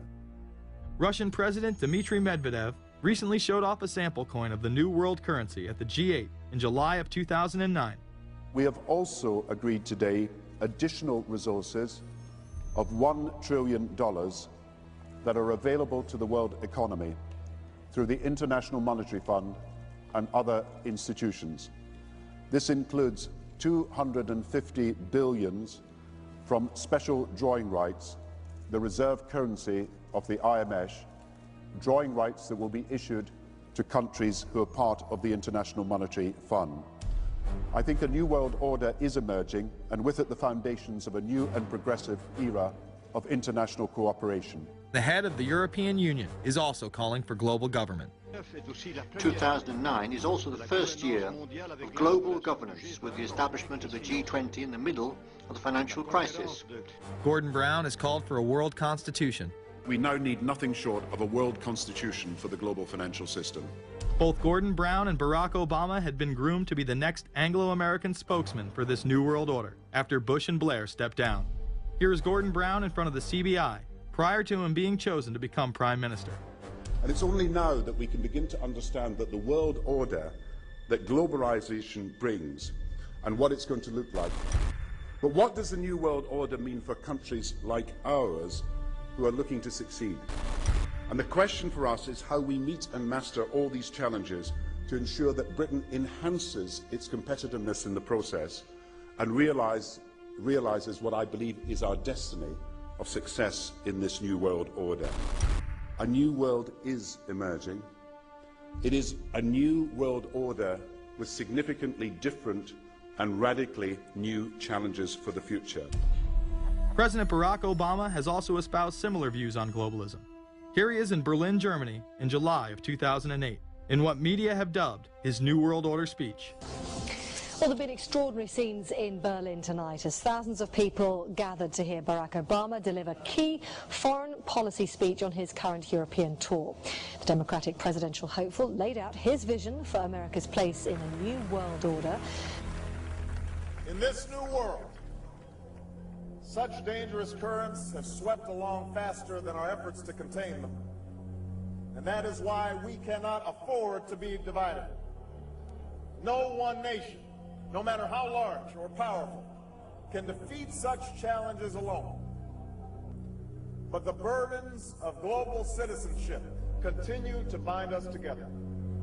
In this new century, Americans and Europeans alike will be required to do more, not less. Partnership and cooperation among nations is not a choice. It is the only way, the one way, to protect our common security and advance our common humanity. That is why America cannot turn inward. That is why Europe cannot turn inward. America has no better partner than Europe. Now Now is the time to build new bridges across the globe as strong as the one that binds us across the Atlantic. Now is the time to join together through constant cooperation and strong institutions and shared sacrifice and a global commitment to progress to meet the challenges of the 21st century. Barack Obama also became the first sitting president to ever become the chair of the Security Council for the United Nations, which only further cites his allegiance to world government. In an era when our destiny is shared, power is no longer a zero-sum game. No one nation can or should try to dominate another nation. No world order that elevates one nation or group of people over another will succeed. No balance of power among nations will hold. The traditional divisions between nations of the South and the North make no sense in an interconnected world. I think his task will be to develop an overall strategy for America in this period when really a new world order can be created. It's a great opportunity. The globalists, who know that Obama is going to promote their plan, want to make him such a superhero that nobody will question what he's doing. He is very much a product of the system that he is now technically in charge of. Obama alone, or the Democrat Party alone, is not responsible for his massive rock star status. It's been done by the media. This establishes that Obama is an unapologetic globalist who holds no one nation above another, despite its policies. Perhaps we should move towards a society more like China if that's the case. After all, on the 60th anniversary of the communist Mao regime takeover, the Empire State Building, once a proud symbol of the United States, was lit in the colors of the Communist Party halfway across the world. In fact, following the United Nations Copenhagen Conference in December of 2009, the Washington Post ran the headline, "Copenhagen Climate Deal Shows New World Order May Be Led by US, China." The Copenhagen Conference was disguised as a summit that would save the planet from man-made global warming by cutting carbon emissions. When taking a look at the almost 200-page document that was being proposed, it becomes evident that this was yet another attempt to establish global government and set up a global tax. In Section 38, it states, "The scheme for the new institutional arrangement under the convention will be based on 3 basic pillars: government, facilitative mechanism, and financial mechanism." In Section 47, subsection F, it discusses cap-and-trade schemes and carbon taxes and the use of new and existing flexible carbon market mechanisms. These cap-and-trade schemes were just that, a scheme to further transfer the wealth from the poor to the ultra-rich. One of the ways it will drive the change is through global governance and global agreements. The fact that our president even attended should be considered treason. Just weeks before the conference, ClimateGate hit the media. Secret emails confirm that many of the United Nations lead scientists had engaged in fraud in order to promote the idea that man-made global warming was occurring and that carbon dioxide was a toxic gas. In reality, they admitted the Earth had been cooling for the last decade and that they had destroyed the source data in order to ensure the scientific community would be unable to review their findings. Bill Jones was forced to resign from his position at East Anglia University, and Penn State has launched an investigation into Michael Mann. Because of the scandal, many countries refused to sign the agreement, and instead only 25 heads of state, including rock star President and Savior Barack Obama, signed a much shorter and broader accord. The document states that a high-level panel will be created, and that parties will be subject to domestic auditing, supervision, and assessment. The climate conference in Copenhagen is another step towards the global management of our planet. The idea that carbon dioxide, the life force for plants here on Earth, is a toxic gas and should be taxed is laughable. There have been numerous periods of time in which the Earth has had vastly more carbon in the atmosphere than present day. In areas where there have been volcanic eruptions which emit large amounts of CO2, plants have benefited, and there is no negative impact on the surrounding environment, as well as indigenous people, from the excess carbon dioxide. The globalists promote this theory to keep mankind in fear, not only for the establishment of a global government and a global carbon tax, but the literal control of the entire planet. An even darker side to the scam of man-made global warming exists. In reality, it's about population control. Ted Turner reveals himself here in this interview with Charlie Rose. We've got to stabilize the population. When I was born, there were what's wrong with the population? I mean, with too many people. That's why we have global warming. We have global warming because too many people are using too much stuff. We've got to stabilize population on a voluntary basis. Everybody in the world's got to pledge to themselves that 1 or 2 children is it. Not doing it will be catastrophic. We'll have 8 degrees, we'll be 8 degrees hotter in 30 or 40 years, and basically none of the crops will grow. Most of the people will have died, and the rest of us will be cannibals. Civilization will have broken down. What the few people who are left will be living in a failed state like Somalia or Sudan, and living conditions will be intolerable. The droughts will be so bad there'll be no more corn growing. Not doing it is suicide. Unbelievably, when Turner met with other globalists, David Rockefeller, Warren Buffett, Bill Gates, Michael Bloomberg, and even Oprah Winfrey to discuss population control, they were portrayed as superheroes. Behind closed doors on this New York campus, a secret gathering of some of the world's most powerful people. Gates, Buffett, Bloomberg, Winfrey. It was like, well, it was like the Super Friends. In the great hall of the Justice League, there are assembled the world's 4 greatest heroes. Together with others at the meeting, including George Soros, Ted Turner, David Rockefeller, they're worth more than $125 billion. The new Superman and Wonder Woman, the super rich friends, not fighting bad guys, but fighting for good nonetheless. Would a superhero call for a one-child policy? Would a superhero call for population control? In a recent interview, he claims that 2 billion people would be ideal. That means 4 billion plus must die to accommodate a man who owns more acreage than anyone else on the planet. Let's not forget that Ted Turner is the president of the United Nations Foundation. There are countless examples of how we are being indoctrinated to accept these kind of conditions and believe that man and his activities are the problem. From the promotion of climate cops, we're the carbon cops and we're on the lookout for energy wasters, to phony liberals and conservatives getting together to promote climate change. Hell, let's face it, we're polar opposites. We couldn't be further apart. I'm on the left. And I'm usually right. And we strongly disagree. Except on one issue. Tell them what it is, Reverend Pat. That would be our planet. Taking care of it is extremely important. We all need to work together, liberals and conservatives. So get involved. It's the right thing to do. Now there you go again. The New World Order will stop at nothing to achieve planetary dominance, whether it be assassination, wars based on lies, and even a phony environmental movement. So it should come as no surprise that they have been tracking, tracing, and databasing our lives for years. Many people are aware that the Bush administration engaged in warrantless wiretaps on American citizens. What they don't understand is that it has come out in court that all the major telecommunications companies have been secretly storing every piece of data received from our phones and our computers and handing them over to the National Security Agency. You heard about the government secretly listening in on phone conversations without a warrant, but there is evidence that your email is also being tapped. The government has been intercepting most emails as part of its terrorist surveillance program. That program has been criticized as illegal because it's missing an important ingredient: search warrants. Several years ago, Klein says he came to suspect that AT&T had installed secret computer gear designed to spy on internet traffic at the request of the National Security Agency. This is just a small part of the picture, as AT&T was not the only company involved and emails were not the only issue. The NSA was installing Norris Insight systems, which are capable of monitoring billions of bits of internet traffic per second. It was also able to monitor any calls trafficked through its system, all websites visited, all instant messaging, and separate types of transaction records.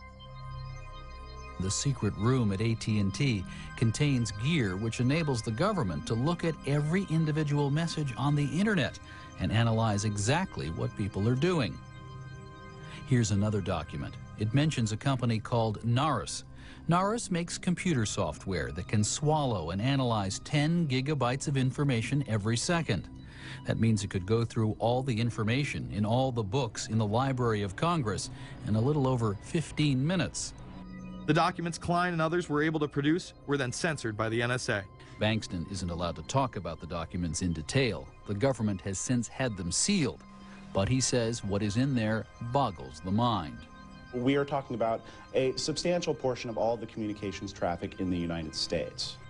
The policies have been shielded by the Obama administration and continue to this day. Attorney General Holder has publicly stated lawsuits be thrown out of court, and after several attempts, Klein and other cases were thrown out as well, once again citing the national security of what used to be a constitutional republic, not a massive corrupt slave state. Living in the New World Order, when it's close to completion, for the average citizen, for people like you and me, is going to be essentially slavery. We're never going to be able to get ahead. We're never going to be able to amass enough wealth, essentially to retire or to do what we want to do in life. We're going to constantly be working for the man. They're creating essentially a two-class system. So it's going to be an inner ruling elite and then everyone else. And I got news for you. You're everyone else. The New World Order that is currently being built revolves around creating a global technopoly ruled by the elite, in which they dominate and control a severely reduced populace, which they treat as their pets. In the New World Order, the people are the enemy. Internal documents released in March of 2009 reveal that the Department of Homeland Security is targeting citizens who discussed the New World Order, people with a Christian identity or sovereign citizens who argue that the government has gotten away from the intent of the Constitution and are strong states' rights advocates. People who are anti-immigration, stating, extremists will argue that immigrants are taking the jobs of U.S. citizens during times of high unemployment and without paying taxes. People who oppose the Federal Reserve banking system. People who display constitutional party or libertarian material. People who support Ron Paul. And those who have bumper stickers containing anti-government rhetoric. This document is one of literally thousands that make everyone a possible terrorist. This establishes a pattern of demonizing ordinary citizens while giving draconian powers to the state. You are considered guilty until proven innocent.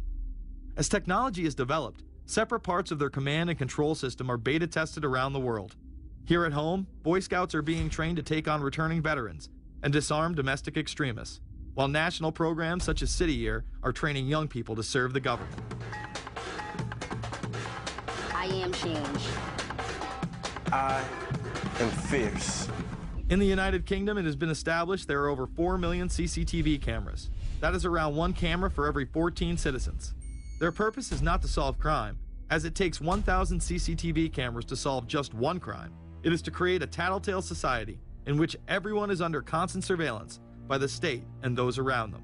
The company Internet Eyes is now paying people to log on to the internet and watch CCTV cameras in real time as they turn in criminals for cash. Families deemed by the state to be unfit in England have now been put under 24-hour CCTV supervision in their homes.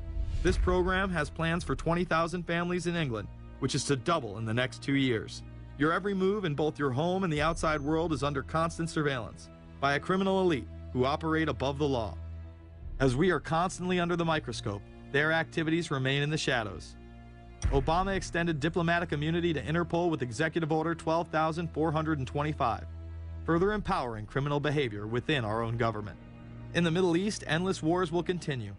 Under the Obama administration, we have sent tens of thousands of more troops into Afghanistan, all while the same network exposed in the Iran-Contra affair discussed earlier controls the opium trade. It was revealed in October of 2009 that the CIA had been funding puppet Afghani leader Hamid Karzai's warlord brother for the last 8 years. He is the lead opium dealer in the region. It seems the same cartel that was dealing drugs in the 80s and 90s never stopped. After all, how else could the government fund black operation programs across the board? The Karzai regime has whole sections of it which are drug supported, and we can't touch it. We turned Afghanistan into the major supplier of heroin for the world. It happened under CIA supervision. This continues while many of the Taliban are literally on U.S. payrolls. Is there a possibility that we have Taliban employees?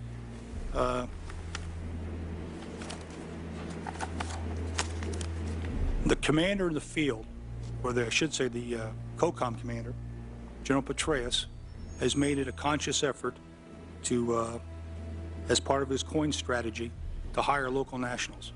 I can't talk in this forum, nor am I the qualified guy to talk about it, but there is no doubt in my mind, one day you're on one side of the ledger, the other day you may be on the other side of the ledger. Biometrics have been instituted in both Afghanistan and Iraq, where individuals are subject to fingerprint devices, iris scanners, and electronic databases to screen local residents as well as DNA tests. This includes anyone within the populace of a combat zone. Someone has to go out there with the biometric registration equipment, take your iris scans, take your scans and get you registered in the system like that. As scary and tyrannical as these systems seem to be, none may be as dangerous as the implantable RFID microchip. Through various pretenses, including terror, security, and entertainment, the chip has been promoted and integrated into society. In 2001, following the 9/11 terrorist attacks, the Jacobs family became the first family to be injected with microchips in front of a live television audience. We have a Florida family who are really pioneers in a brave new world. They have volunteered to be the first ever to have microchip identification devices implanted into their body. After 9/11, I was really concerned with the security of my family. In 2004, the FDA approved the use of RFID technology to be implanted into human beings. However, studies dating back to the 1990s show the implantable microchip has been linked to cancer in animals, but this has not slowed the agenda of control. In Barcelona, trendies get chips in order to receive VIP status at the exclusive Baja nightclub. A simple swipe of the arm gets them in without a line, and it pays for their drinks too. The Mexican government also chipped employees for security measures in 2004. We were interested today to hear that more than 100 law enforcement officials in Mexico are having microchips implanted in their arms. The chips allow a person to be scanned, sort of like a cereal box at the supermarket checkout. Mexico's Attorney General and 160 of his deputies have had microchips implanted in their arms. It is to provide access, said the Attorney General, to the right people in exclusive areas. Today, aside from being promoted as a device that can save your life by storing all of your medical information in it, it is being promoted as the next generation tool for video gaming. Sega developer Yu Suzuki plans on developing gaming technology using implantable RFIDs. He states, people that have some sort of chips in their bodies to be able to keep track of vital signs, so it doesn't have to be a scary thing. But you could put a sensor here, you know, a bit like the Matrix, as he points to his arm. It's not really something only in the future. Some people already have them, chips in their bodies. Suzuki is correct. It has never been easier to order a microchip online and implant it under your skin. Microchips implanted in your hand, arm, or shoulder is just the beginning.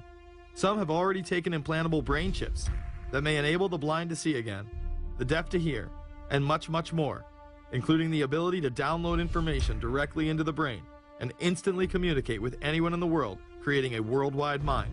It's very interesting that the way that the New World Order is going is moving towards a system that is identical to that, whether it's going to be an implantable microchip, an RFID, a thumb scan, whether it's going to be some sort of a tattoo. Imagine a planet where every human being is required to be chipped at birth. This would be the final tool implemented in a command and control world government system in which the elite rule the masses with total control of their lives. This is, of course, a terrible predicament for those of us who are convinced that this system is slowly but surely destroying this country and has to be changed. But we can't count on the elected presidents to do it, and we can't count on the elected Congress to do it. We somehow have to mobilize the technological resources of the internet to create some kind of new political force in this country. So is there anything else about the ruling class we should know? Politicians, business leaders, and media figures are often portrayed as pillars of morality while they describe themselves as Christian conservatives. Nothing could be further from the truth. In reality, many of the elite are groomed at a young age to take part in occult rituals. Those who attend Yale are indoctrinated into the Order of Skull and Bones, an elite secret society cloaked as a fraternal order. Yale University is 300 years old this year, and were you to visit its campus, you would see that it still has exotic clubhouses, which look like tombs where Yale's legendary secret societies meet. Their prestige and importance have largely evaporated, but the rituals are still a secret. And so when we heard that some enterprising characters had managed to spy on the famous Skull and Bones Society, well, we couldn't resist. Skull and Bones, people say it's a fraternity at Yale University, but it's really a postgraduate organization. So it was founded in 1832. And it's not like a normal fraternity. People don't pledge. These people choose who they want to come. So they do the recruiting. They recruit 15 people every year, people who they see are going to be powerful people in the future. So they're recruited when they're a junior in college. A lot of these people come from really wealthy and influential families because they know that this person has the resources to then elevate them to a position of power that can benefit the club. The video shows the neophytes, or initiates, kissing a skull, then performing a mock human sacrifice. Horrific screams caught on tape include chants of, "The devil equals death, death equals the devil." True. Famous alums include Senators John Kerry and John Chafee, to name two, cabinet secretaries such as Averell Harriman, and 3 presidents, William Taft, George Bush, and George W. Bush, who's been reluctant to talk about Skull and Bones. Does it still exist? The thing is so secret, I'm not even sure it still exists. Former Skull and Bones members and current members have been presidents, heads of the CIA, senators, heads of business. I mean, huge, huge corporations. These people have the network that brings them to such a position of power that most people could only dream of. Bush would run against his fellow Bonesman and distant cousin John Kerry in 2004. You both were members of Skull and Bones, a secret society at Yale. What does that tell us? Not much, because it's a secret. Is there a secret handshake? Is there a secret code? I wish there were something secret I could manifest. 322, a secret number? There are all kinds of secrets, Tim. You were both in Skull and Bones, the secret society. It's so secret we can't talk about it. What does that mean for America? The conspiracy theorists are going to go wild. I'm sure they are. I don't know. I haven't seen the web. Number 322? This is an elaborate, occult, ritualistic entry into this group that they are now a member of for life. This culture of death and the occult continues long after college. Later on in life, these pagan rituals carry on in the redwoods of Sonoma, California. And what is the Bohemian Grove? Well, it's a kind of summer camp for the powerful, an all-male gathering in great secrecy. This group was formed in the late 1800s by artists, industrialists, and politicians. Bohemian attendees worship the owl as their deity. The Aztecs, Mayans, and other natives of Mesoamerica consider the owl a symbol of destruction and death. This is why the opening ritual for the club is the cremation of care.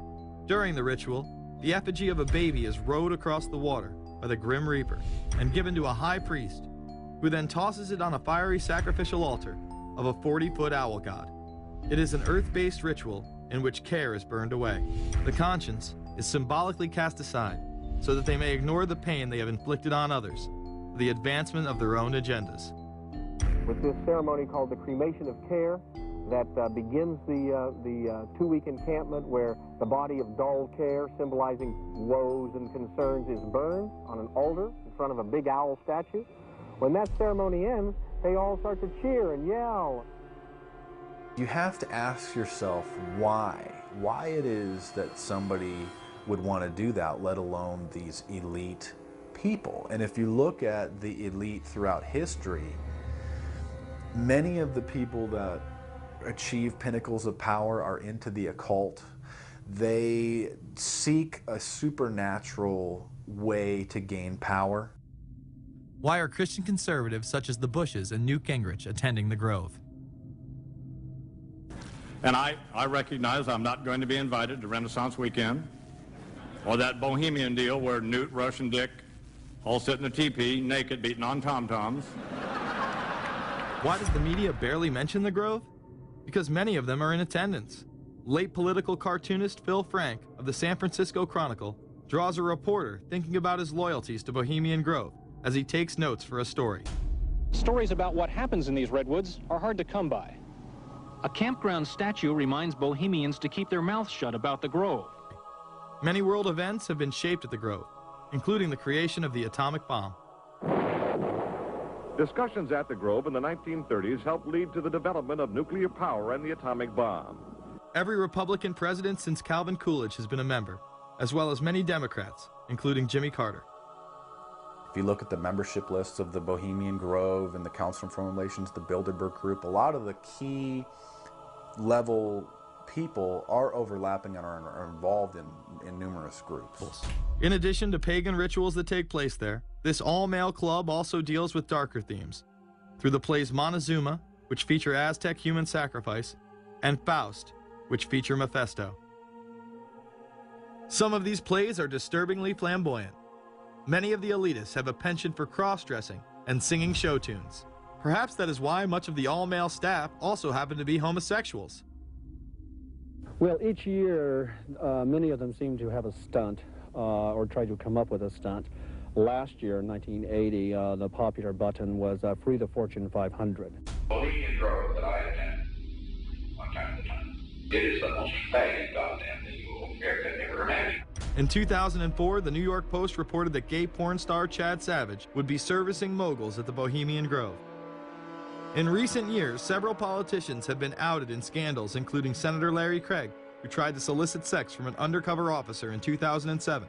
Even more shocking, it was revealed in 2004 that right-wing blogger James Guckert, who had unprecedented access to the White House during the Iraq War, was actually Jeff Gannon, a madam and male prostitute for MilitaryStuds.com. During his 2 years writing for GOP USA and Talon News, Gannon officially made over 200 appearances at the White House. Oddly enough, over 24 of these visits would take place when there were no scheduled briefings.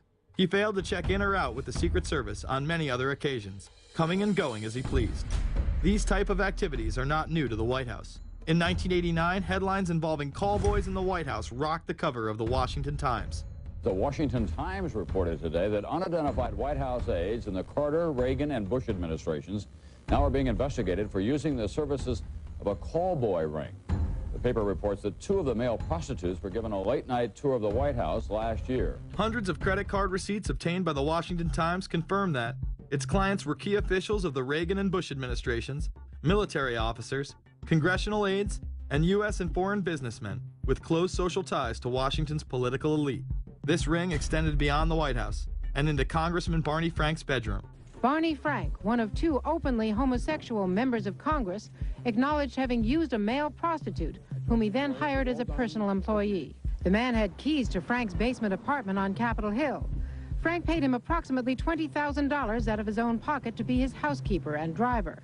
But as first reported in today's Washington Times, the man was on probation for sex crimes and a drug conviction, and he ran a prostitution business out of Frank's home. Although Frank tried to claim ignorance, Stephen Goby, the prostitute in question, claimed that Frank was completely aware of what was going on and was even receiving free and discounted sexual services. The fix seemed to be in. Frank was threatening members of Congress to remain silent prior to being exposed in this sex ring. Massachusetts Democrat Barney Frank, a homosexual, threatened to expose fellow congressmen he knew to be gay unless they stopped spreading rumors. Questions stopped and Frank walked away with a slap on the wrist. Some members of the Ethics Committee were disgusted. Do we tolerate, do we condone a member of this body who knowingly permits a house of prostitution to be operated out of his residence? You have just heard one of the most edited, selective garbage that has ever been put forth, in my opinion, in this House. Again, we see people of the highest levels of power involved in the most repulsive and decadent of crimes. They couldn't care less about the code of conduct that's taught in all major religions about treating others the way that you want to be treated. And then they masquerade, they put this false front on that they're like everybody else, because your average person wants to do right, believes in some sort of a karma, believes in some sort of a divine justice in the universe.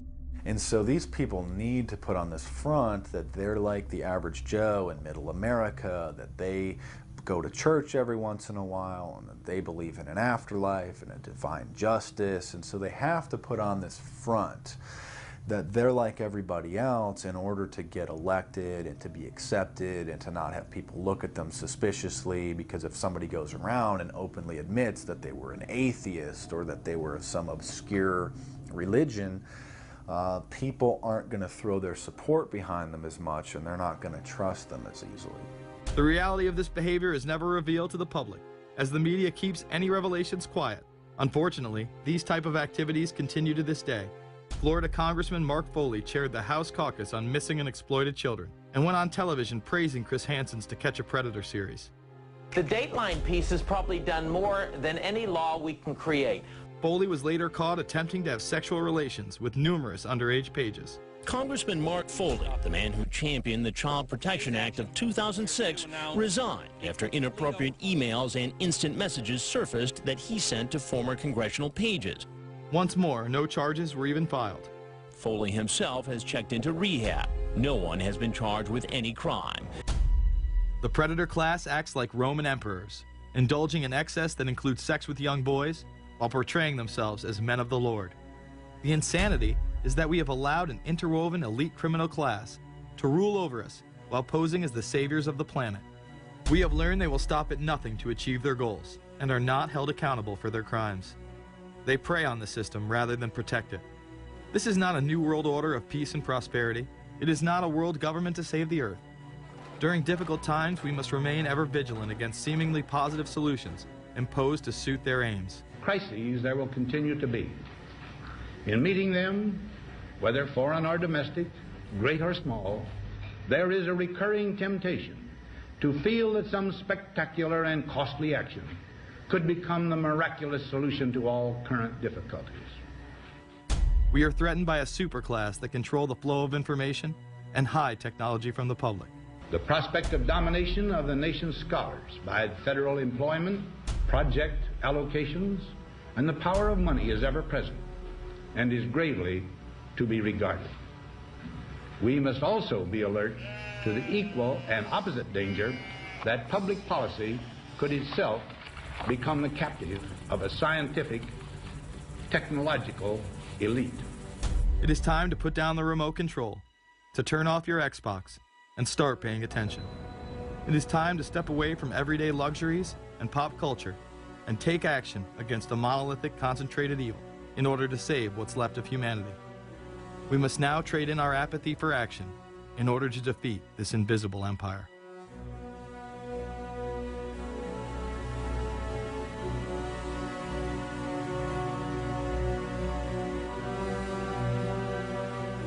How set up are we to deal with this new world order?